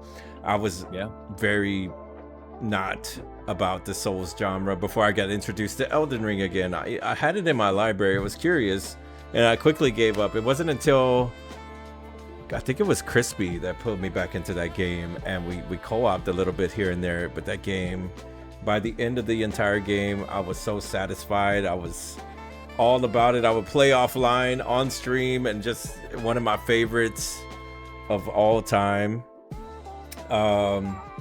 Actually still got to finish that DLC after it's been so many years out, whatever. Shadow of the Erd Tree was just phenomenal, as an aside. Beautiful just love letter to that game, I think. Did you finish it, actually? I did, yes. This guy. I have played all of them except for Dark Souls Remastered on stream, but again, that's because I've played Dark Souls Remastered like 3 or 4 times from beginning to end. I actually have all but like 2 achievements in that game. Wow. I have to get all weapons. It's Knight's Honor that I have to finish, and I have to finish Prayer of a Maiden, which is getting all the miracles. He's just better, guys. But we will get there. But yeah, I've played them all on stream. That was kind of how I started. I played Elden Ring live. That was my first foray into Souls-likes on stream. And then I did Dark Souls 3 and 2, and then I did Lies of P, and then I also did Sekiro. And let me tell you, Sekiro, that's another one. That's up there as well. I debated putting that ahead of Dark Souls Remastered because that game is so tight, but it's tough because, again, I have a soft spot for DSR. Yeah, absolutely. I could see why. I still own it in my library. I have plans to come back to it. It's just during the time some other stuff was going on, you know. I'm using the little scapegoat here, probably, but you guys were there. You saw. I think what the challenge was 100 deaths, and I ate the one chip once again. I don't know how I got conned into it. Nova, Crispy, Jones, but yeah, they wanted to see that. Was it the hot chip? Like it was the one chip challenge? Yes. Oh yes. Shit. Oh my god. Meek was there. Oh my god. And yeah, what are some of, you know, speaking of streaming stuff or whatever, we all do our thing. What is some of your favorite moments of stream? I wish we had some clips we could pull up. You know, what is something that's very favorite moments that happen in your stream or while streaming, and why it's so rewarding to come back and things like. What so many questions, Laird. Just start with the first one. Yeah. Oh man. So some of my favorite things that have happened on stream. Honestly, probably meeting a lot of the people that I did, be they from raids or be they connections to other people. One of the first interviews that I ever did last year, I was featured on the AFK to Chat podcast. Shout out to my boy CC in my channel, AFK to Chat. He used to stream. He used to run a podcast where he interviewed creators on the platform, big and small. And he had been just been challenged by our friends over at the Video Game Happy Hour podcast, which was the other podcast I had been featured on. He had been challenged to play Elden Ring, and he never played Souls-likes before, ever. He only played like Heroes of the Storm, multiplayer games. He was never really big into Souls-likes. So he came into my channel, and I had been playing Elden Ring. I was about to fight the Fire Giant. Oh God, that fight. Yeah, he came in just not really sure of what to expect, but as we chatted more, we developed better rapport, and I started tuning into his streams as he played it. And he was trying to keep it like family friendly, no swearing, that kind of thing, but he had an honest to God good community forming around him as a result of it. And yeah, like I just, from him, I got to see the impact that I was having. Like he was one of the people who believed that I was doing a good job, that I was doing it right, that I, was genuine, and that I cared about my community. And he even said as much to me on several occasions, but also to other people. And it was just, yeah, I think that's probably one of my favorite things, was just knowing that I was making an impact and doing things right. And that, even though like it can be very hard to ignore numbers, and you get really wrapped up in like you always compete, right? In your own head, you compare to others. Knowing that the way I was doing things was okay, that was really big. So yeah, definitely meeting him. That was one of my favorite things that happened on stream. Other memories that come to mind, every follower milestone I hit. I remember hitting 500 followers and just being in shock at like, oh my God, there's 500,000 people here who think that I'm all that. That got to my head a little bit, but yeah, like to see that after all the work that I had put in, and after some of the things that I had gone through the year before, was really nice. Just again, I had unfortunately had a bit of a situation come up with some people in a game dev project that resulted in kind of arguments and things, just kind of a general falling out. Yeah, it's kind of a long story. I've talked about it a couple of times, not very many times, but the long and short of it was I was told that I didn't have the experience needed for a startup when the people involved also didn't have much experience themselves. Wow. And so, yeah, to see that happen, and then immediately after, like this rise, like to, everything that I have now, like it's crazy. If that hadn't happened, I probably wouldn't be here either. Like that, yeah, like it was kind of a blessing, blessing in disguise. Trying to think of other things. Petrie makes a good point. Playing Date Everything, getting my community involved in that. That was my first initiative where I was like, okay, guys, let me know what it is you want to see from me. And everybody was like, we want to see you date your blender. And I'm like, okay, fucking 100,000 channel points or it doesn't happen. And then it happened. And I was like, oh no, my Steam recommendations are going to be screwed after this. and believe it or not, the Steam recs are fine. But God. I think that led to a lot of my favorite clips ever. Petrie Sites becoming the Wizard of Oz, where I ran into a character named Bobby Pin, who was a bobby pin, and I threw on a pair of pit vipers and said, yes, the Wizard of Oz is back in the office. And we proceeded to, become acquainted. Also getting my challenge from the Video Game Happy Hour. That was another really cool one too. CC hooked me up with them. We talked Elden Ring Night Rain, which had just come out at the time, which was the multiplayer Elden Ring experience. Hell yeah. And then they challenged me. They were like, hey, we will buy you a copy of Sekiro, and if you can beat it between now and this time, we'll get you some gift cards to give away to your community. Wow. And not only did we beat the game, but we beat it in something like 2 weeks. It was ridiculous. Like, I went all in on it, playing for 4 hours at a time. That's insane and impressive. We did that, and then we beat all bosses except for the gauntlet with Inner Ashina and the Demon of Hatred. But we did everything else pretty much, and that was a lot of fun. Yeah, big shout out to both AFK to Chat and the VGHH. Those guys are fucking legends. And if you're still out there, fellas, much love to you, man. Yeah, I would not be here if not for you guys as well. Like, I say it all the time that I owe what I have to a lot of different people. And it's true. Like, everybody who has given me a chance on here, I greatly appreciate you. It has meant the world. And it means a lot.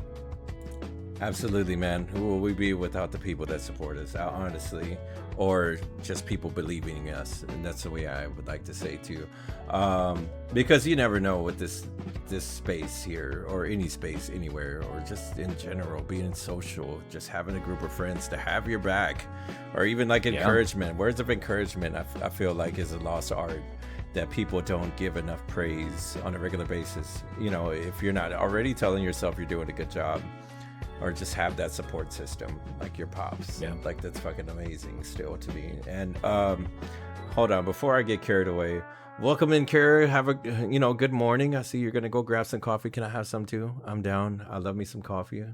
And I see Fart Nation. I think Fart Nathan. Yep, that's Fart Nathan. Yep. Yeah. What up, dude? Welcome in. Are you a coffee guy as well? I am. Yeah. Oh yeah. Yeah. Being a student, Jeebs, full-time student, working my ass off. I'm up to 3 cups a day. Oh. I need to cut back. Folks, it's a big problem. Let me tell you, man. You should not have that much caffeine coursing through your veins. I'll tell you what. Thinking about getting one right now. Espresso shots. Oh, yeah? Yeah. Oh, okay. Well, look. I can fuck with an espresso shot, you know? Yeah. I'd say thank you for like sharing those special stream moments, because they do mean a lot to us, and people will see this in real time. Like, we've done our share of putting in the work, being as entertaining as possible, achieving the unachievable in a video game, and conquering certain moments or little small things. Hey, I didn't think you were gonna get through that level, dude. That's fucking amazing, fantastic. To have that core group of people rooted for you, to finally see you make it to the other side of that achievement, it's just an undescribable feeling, I would say, to be on this end, or just congratulating or celebrating your little group of friends on anything that they'd like to accomplish. Hey, I finally bought this game, I'm excited to play it, I beat the first couple of levels, or I'm doing something in real life, I got me a car, and now you get to celebrate with the people. Just give and take situation almost, right? And it's moments like those that keep me coming back here and wanting to continue, because often I'd had times where I'd want to quit. What keeps you coming back? Oh, man. That's a part 2 of that question. I totally overlooked that part too. I'm so sorry. Honestly, it is the people that I do it for, really, at the end of the day. Like, going back to what I had said about CC and about the guys in the video game happy hour, hearing the things that they were saying about me, and even just seeing in chat, like, people happy to see that I'm live, happy to talk to me for a little bit, knowing that if I stopped streaming at any point, that their lives would be a little bit darker, that they would lose that third space, a safe space, a space that they appreciate and look forward to being in. That keeps me coming back, because again, I look back as well, right, at people such as yourself, Jeeves, at people like Papa J, like John McLaren, who have shown me like the power of community and what good community means to people and why it's important to foster it. It is ultimately just getting to meet somebody or just chat with someone who's, maybe just gotten off of work and had a rough day on shift, or maybe they've just, maybe they're going through something and they can't really articulate it. Being able to just improve somebody's life, even if it's only for a couple of hours or like a minute or two, knowing that I can have that much of an impact just by showing up, knowing that I can make things a little better, that's it. Like that's the good that we can do on a platform like Twitch, and that's what we need to do with that platform. Like if we have the means, we do it. Absolutely, man. 100% agree with that. That is definitely like a man of the people, a man that understands real life and this place, what it means for us. We want that comfortable space. Let's get away from real life real quick. Let's just hang out, shoot the shit. Let's feel good today and make silly jokes, silly, goofy. Let's hang out. I'm all about it. I'm here for it. Yeah. All the time.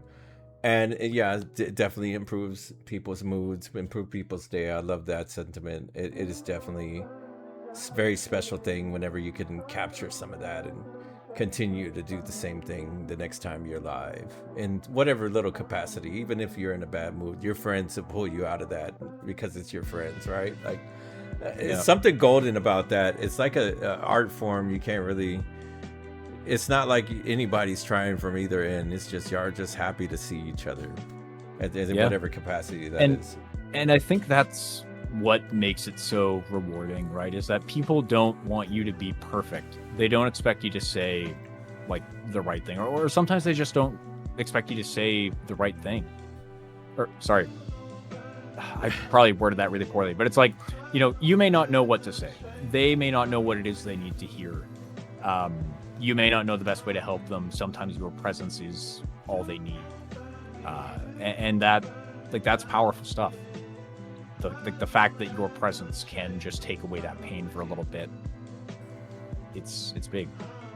Yeah, exactly, Peter. You need to be genuine. And I think, like, this is just my opinion, but I think that a lot of the time, there are people who start doing Twitch streaming and they don't think a lot about the community aspect.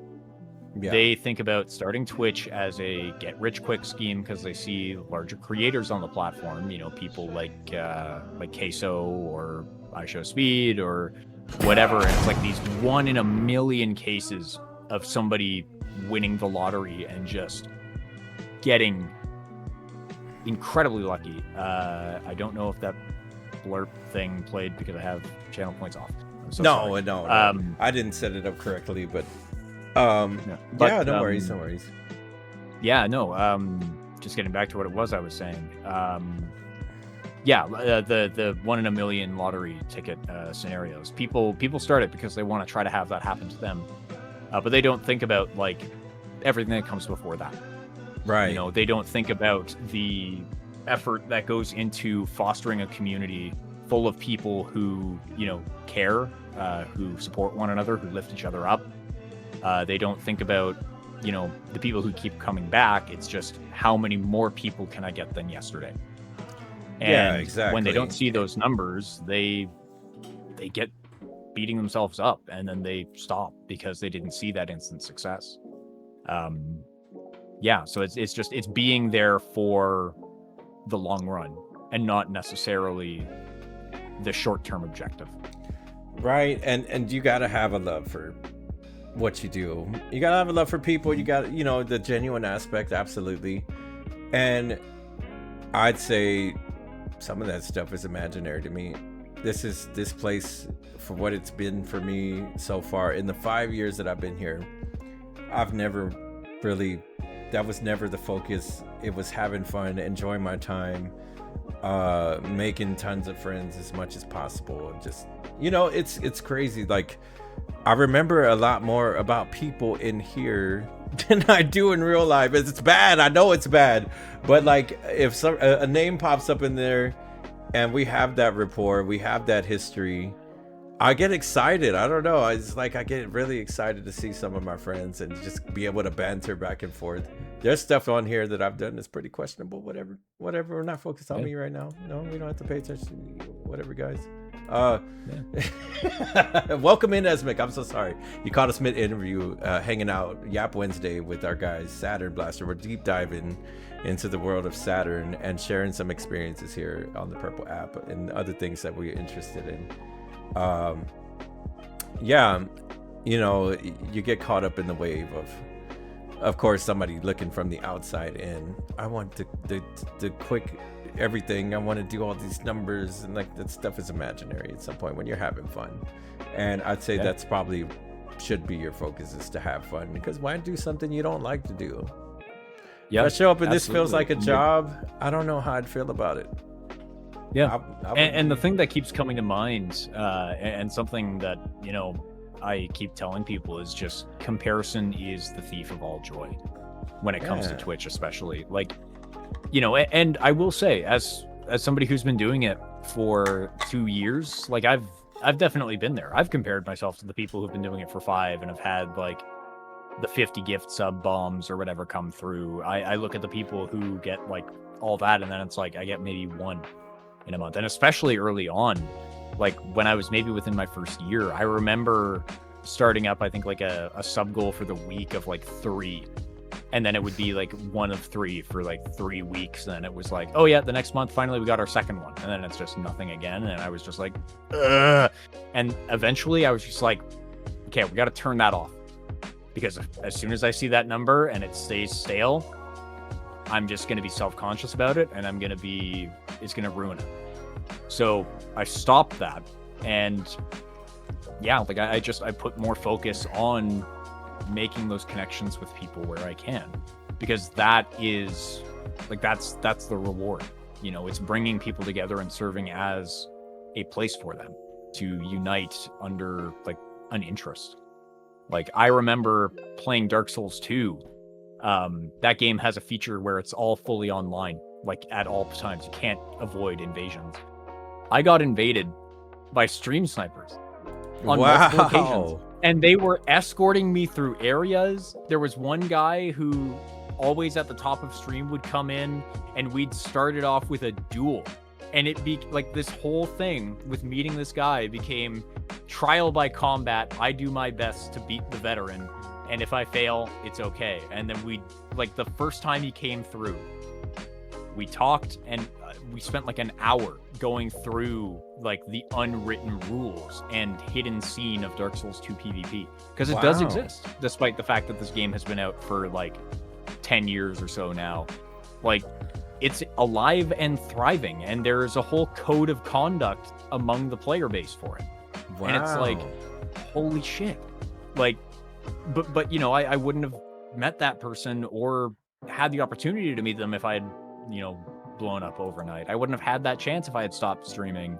Like, it would just be, yeah, like it wouldn't have been the same. I find this space to be a lot easier to make friends than, you know, the way the world is today. Our busy lives, being at work all the time. And, you know, that is another trinket to be in here. Being able to chat with people that lives all kind of walks of life, different spaces, describing what's outside their window. I fucking love that. Or like people that are in pursuit of different careers. I'm a voice actor on the weekend. Holy shit, that's awesome. I love that. Yeah. I'm into tech. Tech is life. I do tech for a living. Let me see what the lens looks like over there. And we all have one thing in common. What is that thing? The fact that we thrive on connection, if I had to guess. Video games, dude. Oh, yes, right. Okay. I mean, like, oh, okay. I'm this person outside degeneracy. That's crazy. There we go. That's another one too. Yeah, dude, you can find some common ground. You know, hey, I do this boring shit in real life, but I'm a hard ass on Apex. I fucking love that game. Or I'm a Souls head and I love that game. And we can relate. We have common ground. I love that so much. Yeah. It's just like, who knew? Who knew? Even for me, being a student, right? Like I'm able to come back here and just next thing you know, I'm talking with somebody about whatever, like Resident Evil or like Destiny, or like we're connecting, we're vibing. It doesn't matter. Like we have a good time. That's what it is. And now that you stumbled upon that, I'm really excited to see you getting into that series. You made it to the 4th one. Holy crap, already the 4th one. We're playing through the 4th one. We are on chapter 10 now, I think. I just bought the striker and found an M4 hanging on a wall, so I'm like, all right, let's fucking do it. Let's just take this home, and then I think the plan after 4 is just to jump into 9 because I was gifted 2, 3, 4, and 9 all at once. So I want to play 9. I also had a close encounter with a spoiler the other day, so I'm like, it's just like, okay, we got to get through it now. Otherwise, I'm never going to get through it blind. But then I'll have to go back and play 7 and 8 at some point. But yeah, no, getting into that series has been great. And it gives me quite the appreciation, honestly, for the role that Resident Evil played in kind of defining survival horror as a genre in a video game. Because when Resident Evil first came out, obviously they were messing with fixed camera angles, right? Like, it wasn't all third person. It was your camera's in the corner of a room, and you have to position yourself using 2 sticks to shoot at a zombie, and you don't know if it'll hit or not. The memes are fantastic, by the way. Have you ever watched those? I don't know. I don't remember if I have. I've seen one with like all the mods and everything that people have done for Leon or the mods for Ashley. But I've also seen... Shame on those Schooners for giving shirtless mod for Leon. Come on. Yeah, unbelievable. I'm going to get roasted in a few minutes. I remember there was another one where somebody had cranked all the facial animations by 400%. Oh God! If you've never seen Resident Evil 2 remake with 400% facial animations, I'm gonna have to send you this video. let me grab this 1 second. Yeah, but yeah. No, I'm looking forward to getting into that series. It's been a lot of fun. I have seen people play through 2, 3, 4, 7, and 8. So the surprise is kind of ruined a little bit, but I still get jump scared by just about everything in that game. I have quite a story about Mr. X popping up behind me out of nowhere without making a sound. Oh God! And delivering the mightiest blow to the back of my head. Shit, I forgot about that moment. Yeah, it's definitely a game changer. Yeah. I'm getting roasted. Yes, I know. God, guys, settle down. Settle down. He doesn't need to know. Come on, y'all. Oh, what are y'all? Jeeps talking about Junior's in. Oh God. Oh, that's right. You do own a couple of the like. Oh yeah, I'm also seeing your other message there, Jeep. Sorry. Okay, I just checked DMs. Gotcha. Oh, it's fine. Okay. It's fine. Yeah, I was a bit late there. But yeah, there's the video. So it's Resident Evil 2 with 500% facial animations. I wonder if I can enjoy that. Pull this up in real time with you here. I don't know if it's possible. We'll give it a shot. God. I mean, it might be. If it is, then great. But if not, I mean, you can try. I'll pull it up on. I don't know. I can't really pull it up on mine, but I got your screen up. All right, no worries. So we'll see. If it does work, then great. If not, that's all good. Yeah, no worries. What do you mean, guys? What? See, I don't know what they're talking about. You know, maybe it's past their bedtime. They forgot brain cells. I don't know. I'm joking, guys. I'm joking. All right, 1 second. Let's get this thing pulled up. All right, let's check out this little clip ski right here. Oh yeah, it's insane. It's just unbelievable. Let's try to resize this the best way I know how, so get somewhat of a ratio here. Sorry, guys. Yeah, it's ridiculous. We didn't plan all to the T on everything we were gonna do here, but it's fantastic either way. I'm enjoying my time. I hope you are too. It is true. We popped up at the exact same time at 7. I thought we were starting at 7. And then we're just like, okay, we got some things we got to troubleshoot. And then there I was with my background music on YouTube, not downloaded, not on Spotify, with ads popping up in the middle. I had to mute YouTube. I eventually closed it because I got hit with another ad, man. It was ridiculous. It was too bad. But we're figuring it out. We now know for next time, have music pre-downloaded. Absolutely. Yeah, let's check this out, man. 500% Yeah. facial. Oh god, I'm scared. Yeah, dude. So I think this is Resident Evil 2. For the record, I unfortunately can't pull it up on my end, so folks will have to watch. So it goes underground to get the video. Oh my! It is. That's our god. Yeah, it's a lot. My god. What happened to Leon? Guys, I'm terrified. What is happening right now? way out. Lieutenant Brenna! Marvin! Oh to go. no! Marvin, How did they do this? we need to get you to a hospital God. right now. I don't know. No. Save yourself. I love how expressive they are. Look, we can still Like, I make get it out so of here much together. more from it. Just give me... Oh my It's god. too late. What the Oh fuck? god, the way his face scrunches tried, up like Leon. that too. But I couldn't stop it. Look, to be fair, Marvin was We in can't let this excruciating thing pain at this point in the game. It's on you now. If anything, his facial animations being cranked up Just makes go. sense.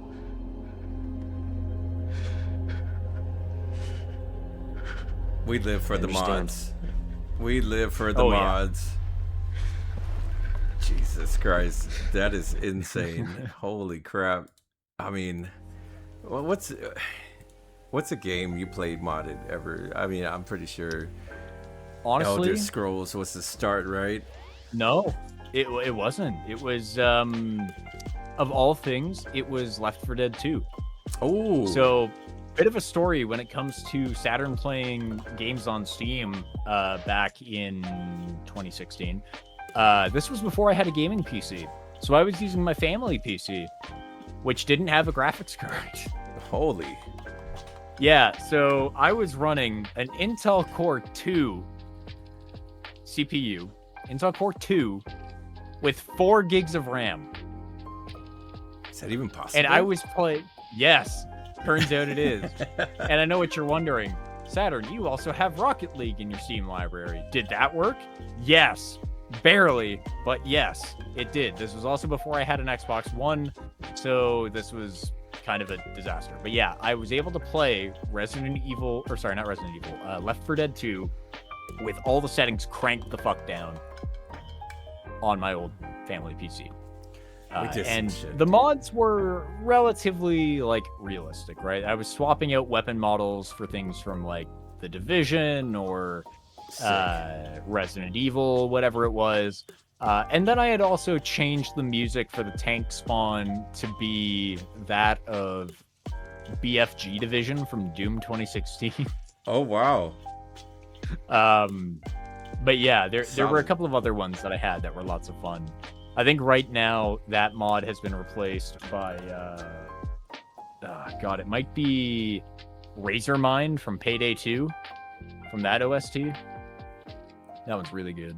Payday 2. God damn it. Yeah, that's another Payday's good fun. one. I love Payday. Yeah. Oh yeah. Payday 3 though, what a shame. Oh man, I wish they could have delivered on that one a little more. But Payday 2 was a blast. That was so much fun. Yeah, man. I love some Payday. Payday 3 was kind of like chaotic on my screen. So much going on with that game, but it's still something to play with the friends if you ever want to rob some banks and stuff like that. Like, I don't mind. But In game In-game. Twitch. yes, In game. what he said. Yep. I got you. I'm covering your bases. Plus, I You did- gave it away. If I was ever in a crime with you guys, I'm ratting you out for some wings. So there's that. Yes, that's right. Lemon pepper wings, everybody. You're not safe. Oh my god. Oh, you had that played the cloaker sound when there was a hunter around. Oh, Mothman, that sounds awful. Oh my god. I know some of the community here definitely knows about the mods and things like that. I think we tried to get into BG3, and it's my first time with the game. So many mods installed, and we didn't get far because my old PC wouldn't be able to handle it and stuff. But it is what it is. Katie, I gotta play that game still. I'm halfway through Act 2, maybe. I've not finished it, but I will someday. Me too. Hopefully, Same. once I clear the rest of the backlog. Dude, backlog. Oh my god. so much in the backlog. I Yep. made a whole season for the backlog. This season 5. I mark a year for streaming. It's a new season. This one was for the backlog. Dude, I have so many games. Mostly because they're long-winded and story-based. I like to do a lot of stuff with friends. I mean, obviously, we've done some stuff together. Maybe you have nights where you involve your community. You want some friends to come hang out, play some games. It's very hard to stick to the script, the game that, you know, that you want to mainline. Oh my god, some of them are so long. I think Breath of the Wild is planned at some point. Holy crap. Or like freaking Nice. I think Red Dead 2 took a whole year to finish. Just I've because not other finished stuff. Red Dead 2 either. I think I'm towards the end of the game. I'm trying to remember what happened last I played it. I had gotten back from the tropical island, and then some things unfolded afterwards, but that was it. I have not seen the finale of the game, and I've been playing that game for the past 4 years. And the reason that it's taken me so long is because I was in school the first time, and then now I've been finishing up the other diploma, and it's been a mess. It's on the backlog, but I will get to it eventually. He said, somebody Hopefully. clip it. Somebody clip it. He said it. I was there. I will try to finish not Resident Evil. Fucking hell. Red Dead Redemption 2. That's the one. So worth it though. Like being from the outside looking in, I think I didn't play the first one. I played the second one first. A lot of friends, you know, they condone my spending on video games to a degree. They're pretty reasonable about telling me, don't buy that. You're not going to play it. Don't buy that. It's a waste of time. It's a waste of money. Red Dead 2, when I started asking people, oh yeah, you need to purchase that immediately. Actually, do it right now if you haven't already. I'm like, what? Okay, is y'all giving me permission to go empty my wallet on video games? Hell yeah. I'm pretty sure you got peoples that definitely remind you whenever it's too much. Yeah, a little bit. I mean, I don't know. I'm typically pretty good about waiting for Steam sales and stuff. Like, it is very rare that I will purchase a video game when it is brand new. I think the only exceptions to that were Destiny 2 when that dropped, all the expansions for it, and then I guess it might have been Space Marine. Space Marine and Elden Ring, I think, were the ones that I paid for full price. Ooh. But yeah, Space Marine 2, I remember I bought that with the intent to play it on stream, but because I was running an RTX 2070 at the time, that plus that game, plus running OBS and encoding, Oh yeah. not a good mix. Not No. at all. I think I was getting maybe 10 frames a second, maybe 15 if I was lucky. And I had cranked all my settings down and everything. It's a So I did nightmare. not play that live. I played that offline, and it runs a hell of a lot better now. But yeah, like that, I'm typically pretty good. I also tend to buy indie games a lot more than I buy AAA, and that's just because I find indie games are a lot more just innovative. I feel like I've seen the same Call of Duty 7 times now recently, and I'm a little bit over it. Yeah, you could say that. However, I will probably be that last sucker that ends up purchasing it just because of zombies. I mean, I just have an addiction, guys. Yeah, I mean, I'm sorry. Look, I'm sorry. Even though I didn't buy the most recent one, I think that's only going to be calling me back to Call of Duty. I mean, they have a new DMZ mode coming. I'm excited for that. Matter of fact, what are some of the games that you're excited for? I know we had a bunch of showcases go through. Dude, so much stuff is coming out. Ocarina of Time remake. Oh, yes, dude. Okay. As somebody who has not played the original Legend of Zelda games or any of them at all, Ocarina of Time remake looks phenomenal. I really hope that one lands. There's another one that looked really fun. It's a multiplayer game, proximity chat. It's about an outer space water park. It's like an infinite lazy river, but you have to build a raft and defend it. And there are zombies chasing you because somebody peed in the pool. And it turned them into zombies. I forget the name of it. It's hold on, I might be able to pull it up here. The other one that caught my attention though was Stranger Than Heaven. That game looks awesome. Although the casting kind of blew my mind. This is it's Ryuga Gotoku, so it's the studio behind the Yakuza series, but they've got all kinds of huge names for it. It's about I guess a member of the Yakuza who grows up as like half Japanese, half American citizen, but it's how they are like, it's their conflict with society as like a mixed race immigrant, but also it sees the formation of like the Tojo clan and that chapter of the Yakuza. But they're also like a musician. So because of the fact that they're a musician and mob member, you do like the fighting and everything, but you also do like sampling for your own music, and you listen in on sound effects. They got Snoop Dogg role in the game, and he's playing a character, which is really fucking cool. And this was also the game where in one of the reveals for it, they in the cast, God, I still remember this reveal, emerging from the shadows in this like awesome looking like this robe, you see Tupac Shakur as part of the cast.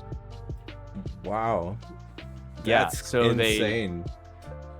So again, obviously, like huge cast. Tupac is not alive, obviously, so he's not portraying the role himself. But it's a cool kind of thing. Like the thought that they got him for the game, or got him, you know.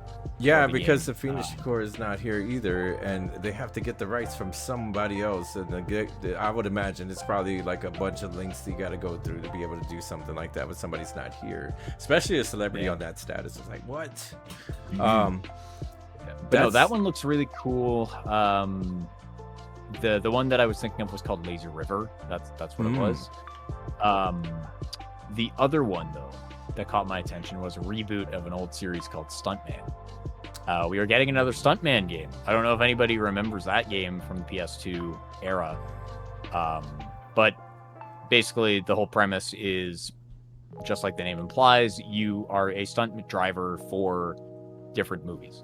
And instead of tracks that you race on and competing against other drivers, you are doing your best to complete the scene, completing stunts that are marked by a director to varying degrees of complexity. So maybe it's as simple as sliding a motorcycle underneath a helicopter that's flying towards you, or maybe it's as complex as going off a ramp, doing a corkscrew, and firing a machine gun from an armored military vehicle. Wow. And this time around, rather than it being just like it was with the previous two games, where they came up with a whole slew of imaginary movies and then did different stunts and cars and whatever for each of them, they have actually worked with Warner Brothers, and they have gotten the rights to Fast and the Furious, Miami Vice, Knight Rider, Death Race, and Back to the Future, among other things. And we're going to be doing stunts for those movies instead of the fake ones. What'd you call those stunts in Fast and the Furious, though? I don't know, man. The last one, they got to play Rocket League. Close. We went to space. What the is going on with that franchise? Look, I know, I'm making jokes man, here. It's, I think it's going to be cool. The team behind that now, it's not THQ Nordic like it was before. It's Saber Interactive, so it's the team that actually handled Space Marine 2. Are we gonna get really the line, impressive. The famous line, dude? Ejectocito, cuz. I hope so. Oh my god. I hope that I get told to hit the action button and then I just hear Roman yell, Ejectocito, cuz. God, I need that in my life. Oh man, what else is there? Oh, the new Resident Evil, of course. Resident Evil Code Veronica. You guys that are new to the series, look, I'm gonna say it right now. You guys that are brand new to the series and never got around to Code Veronica are in for a treat. That is a fantastic fucking game to begin with.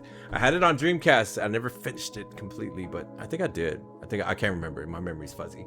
But yes, this one, I can't wait. That's the top 10 on my list right there. And the other one, another one that stands out to me is, God, people are going to give me shit for this, but the new Stellar Blade looks really fucking good. I said the same thing, So- and they called me a gooner. God damn it. Yeah. See, the thing is, though, the issue is that when I saw that, I recognized the art style, and I'm like, there's no way that this is Stellar Blade 2. Like, that game just came out. And then I saw the white bodysuit on the main character, and I'm like, wait a minute. Is this Ghost in the Shell? And then she did, like, the dive down through the cars. I'm like, whoa, holy shit. And then I see Stellar Blade. I'm like, oh, I should have trusted my gut. But yeah, like they're leaning really heavy into like the combat this time around, into the art direction. It looks beautiful. I think that's the new Unreal 6, mega right? city. I think so. It looks But yeah, like fucking sick, dude. the megalopolis that they have there, like the super brutalist city, looks great. I'm excited to see what they do with it. Part of me is considering playing the original one, but the problem is, I know. like, like it's tough because the combat looks great. It really does look like a fun game. Most people see you But- playing that, they're gonna tell you what's the story about in Stellar Blade. Yeah. And you're like, huh? Yeah, it's the narrative. It's there. Promise. Yep, narrative devices and exposition. Yeah, I don't know. It's also the fact that, like, on the Steam tags for that game, it very clearly states sexual content. And Oh my God. seeing half of the things on the Steam homepage, I don't want to have my recommendations full of games based on the tags on Stellar Blade. And that is one of the ones that if anybody ever walked in and saw me, you know, looking at games for it, and they're just like, why do you have that there? I wouldn't be able to explain it. I'm just going to be straight up. Like, it would just be like, fucking, yeah. And I'd show them Stellar Blade, and they'd be like, that doesn't help your case, bud. But I don't know. I do think it's one of those ones where, like, I do want to try it just because, again, as it is a Souls-like. The combat is up there. It is challenging. It is, you know, really visually excellent, honestly. And the soundtrack as well. I saw another streamer, Nemer, playing through it. If anybody doesn't know Nemer the Future, by the way, please do check him out. He's fucking great. He's a stand-up comic from Lebanon, living in LA. Like, he basically brought stand-up comedy to Lebanon, to the Middle East. And he is fucking hilarious. But he goes all the way. Like, he streams in 4K 120 FPS. Oh wow. He has a 3 PC setup and everything. It's Jeez. fucking ridiculous. He goes the extra mile. But he played through Stellar Blade. And he had a blast with it. Like, again, hearing the soundtrack and some of those final boss fights was wicked. And they really poured love into that game, among other things. I love it, man. Yeah, gotta find what you like in video games, and screw what people say. Just play what you want to play, right? Like, Yeah, I think it's a exactly. fantastic time. Like, I was gonna say, okay, wait, let's read what Katie wrote before we continue. I was gonna add one more thing in there. Thank you for being able to admit that. I've gotten more into the one heavy disagreement with people who claim that Stellar Blade is played for the good story. Can't tell me what the story is, but if you have fun in the game, that's all that really matters. See, there it is. Yeah, in a nutshell, exactly what I wanted to mention. Yeah, I will say, if I did play it, I would be paying very close attention to the story, because I value good narrative in my video games. So, yeah, it is, Queek. I'm there for the plot. That's why I play video games, okay? I want a story that makes me feel, all right? Claire Obscure made me feel sad. Lies of P made me appreciate my humanity and my ability to tell the truth. Watch Dogs and Watch Dogs 2 made me value my privacy. oh man, like, oh gosh, we're gonna pivot now to like video game stories. Good lord. One of the best ones, I still think to this day, probably Grand Theft Auto 4. Not a game you could remake today by any means, I don't think. Like, there's just way too much there that could be problematic. But the way that they talk about the American dream and just like, you know, how you can't necessarily have ABC unless you're XYZ, it's a really good story just all around. And also just Roman and Nico, you know, iconic. Just great hanging out with those two. But yeah, Totally understand that. Yeah, as especially like a game you can make right now and this very day. I mean, some of them back then just don't translate really well after so much has changed. well, that's it. You know, like I've got our boy Swifty is playing through it, and I remember hearing some of the quips from certain characters, hearing some of the voice lines, and hearing some of the language that they use in that game. Like, let's be real here. GTA, obviously, M for mature game. Obviously, not all the things here are going to be savory. But, oh my god. Like, I think half of the words in some of the dialogue are words that have no place in anybody's vocabulary under any circumstances. And you would have to cut so much content if you were going to remake that game now. Like, if you were going to re-release it or remaster it or whatever.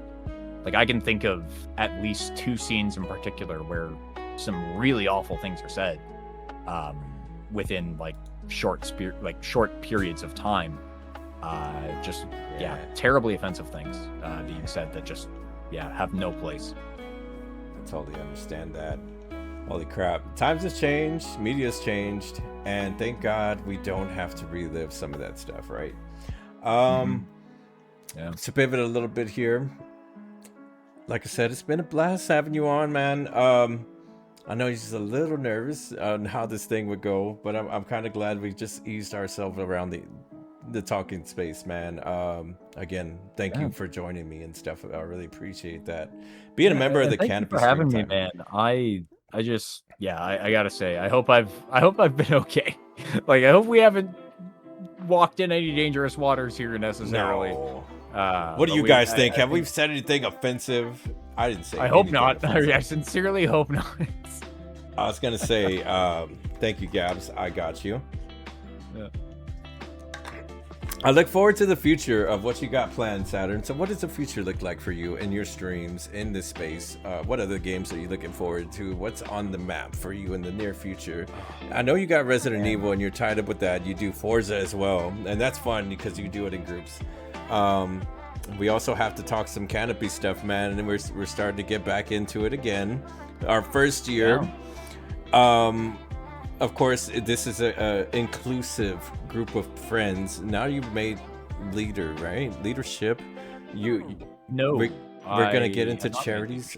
Okay. Well, I had that wrong. We gotta talk a little bit of that, a little bit of charity that's coming up. You've done one previously, and now I'm super. I'm looking at you different. When I saw you in the organization process of that and what you were able to achieve in a short amount of time. Like, that was absolutely amazing. What are some of the future plans for you on things that you got current, and what can we look forward to? Well, currently, I mean, at least with respect to streaming, until September, we keep it pushing, man. Part of the problem with being a student is that I obviously have to look very far ahead, and I have to be rational about what it is I'm capable of doing and what I'm not going to be capable of doing. When I get into school, again, when classes pick up, I'm in the final year until, I get my diploma. When April rolls around, I graduate, and then hopefully by that point I have a job. So because of that, I don't know what's in the pipeline for streaming yet. I really don't. As far as I am concerned, I'm going to be able to keep doing it.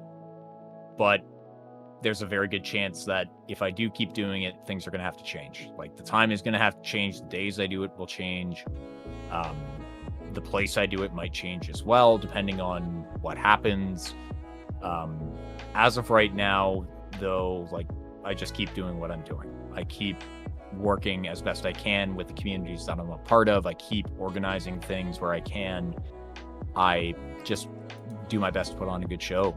With respect to charity, I was only able to partake in one fundraiser this year, which was the one that we did for Joseph Smile. And I didn't have much of anything planned really, because I didn't think I'd have the time to partake in it. So being able to partake and raise the money that I did for the organization was great. So I am hoping that I can at least partake in one, if not both, of the charity initiatives that we do. If I can't partake in both, then I am absolutely 100% doing all I can to help spread the word. But yeah, I think just right now, I do my best with respect to that. In terms of games that we're playing, obviously Resident Evil is up there, but Forza, you know, as much as I love it, it may not be the best game for my stream, because, you know, it's kind of tough to pay attention to chat and also race and do all these things. So it might be that we rotate off of Forza and we get Resident Evil going a little bit more during the week, or maybe we do something else. Yeah, and I also do have plans to just keep doing the graphic design stuff. Like I've got plans in mind for merchandise that I've been trying to put together for a long time now, but it's now just trying to finalize designs and get stuff that I'm happy with pushed. For a little bit of background there, folks, that is kind of the aspect of marketing that I'm focusing on, is advertising design, and that well, it's visible throughout a lot of the stuff that I have on my stream. So the border that you see around me right now, this little blue planet Saturn, I threw this together in Adobe within, I think, a couple of hours last night, and then today I finished it up. My starting soon screen, my BRB screen, my ending screen, that is all animation that I put together in Adobe Illustrator and in After Effects. So I guess, yeah, just trying to use my multimedia skills to improve production quality and all that is up there too. But yeah, like I said, the merchandise is a big thing that I'm trying to push for as well. And yeah, there are a couple of other projects that I'm working on in the background. I can't say much yet because there's a deadline in August I'm trying to meet. But when it drops, let's just say it's an important project, and I'm looking forward to being able to share more when it is done, because I think you guys will be really impressed with what you see. NDAs and whatnot. Absolutely understand. No NDAs, but I have to keep the people in the dark a little bit, Jeeves. It's for the sense of surprise, right? Yeah, like, for sure, man. Dramatic suspense and effect. I love that. I think you'll like it too. It's something pretty close to the two of us, but that's all I can say. We're looking forward to it, whatever it is. I'm excited for that. We didn't really get into you and schooling and juggling and streaming and being around communities, dude. And you know, hats off to you. You're able to like balance the two and pursuing a full-time career in the meantime. That is a lot on somebody's plate.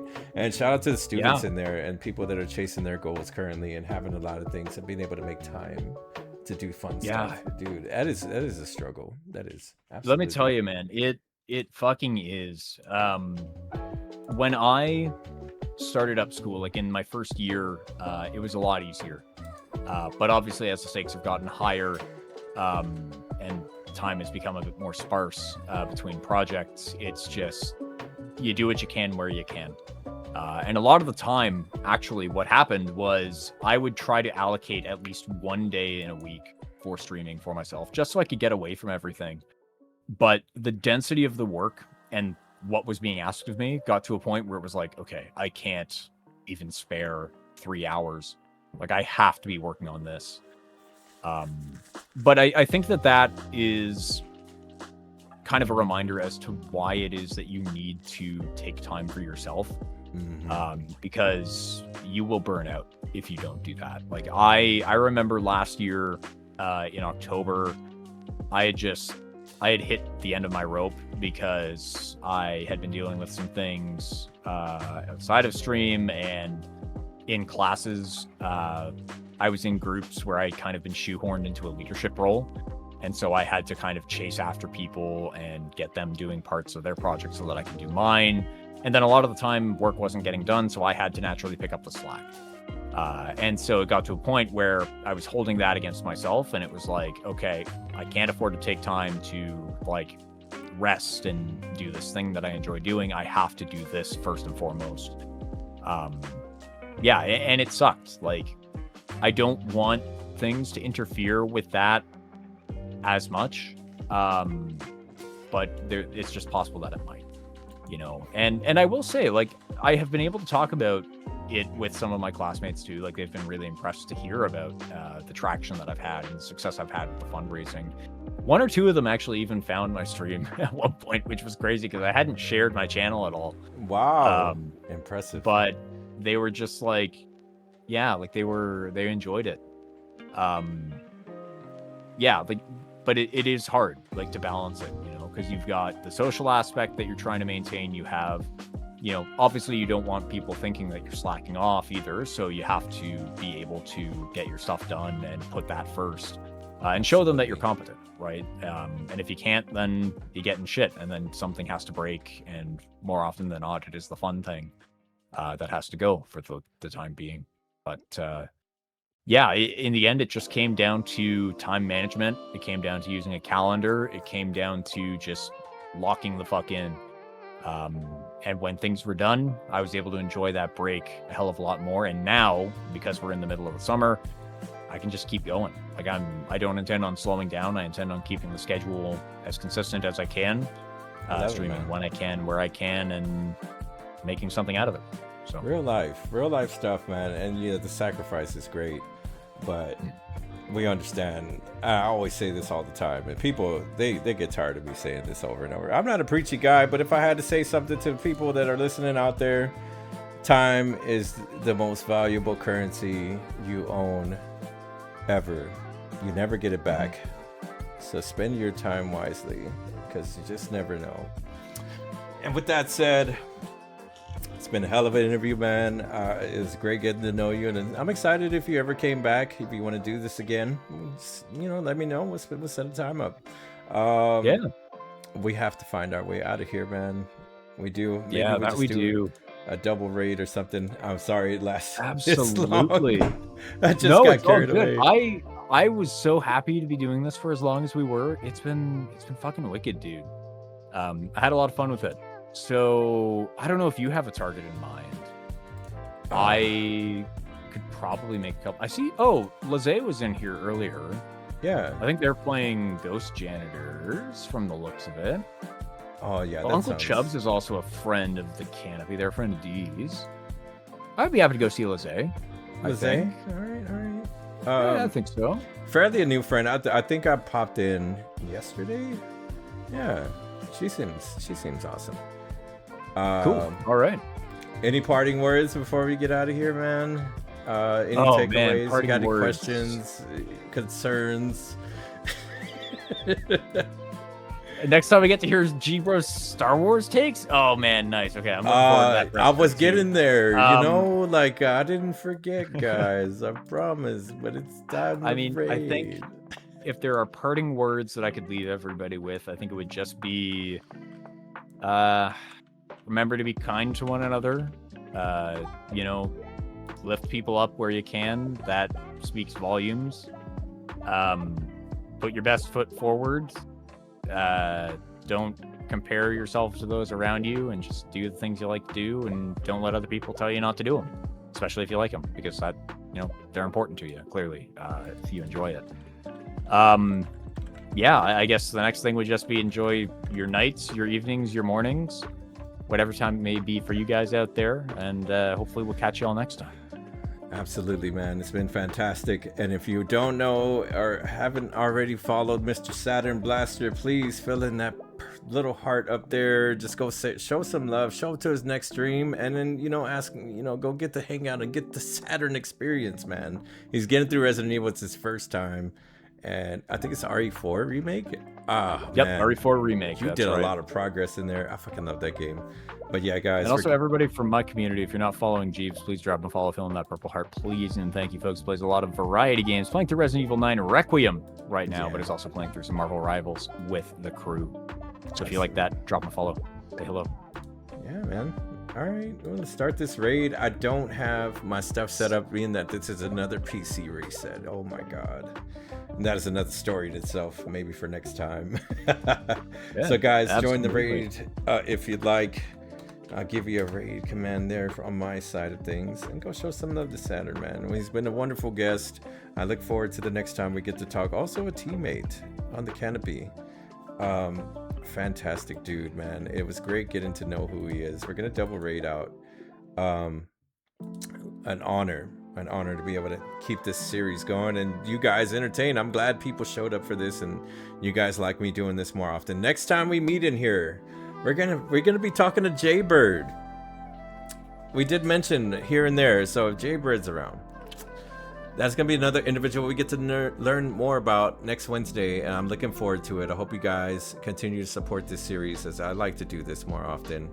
I have a lot more friends to talk to, and if you have any recommendations you want to throw my way, and we can have a conversation, we can talk a little bit. We can absolutely make it happen. Grab any of these raid commands, guys. It's good to see y'all again on the working PC. It's working.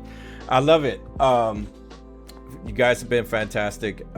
Like I said, this has been everything I wanted and more. I'm excited to do this kind of stuff. I love you guys. See y'all tomorrow for some more stuff and games and things like that. I'm thinking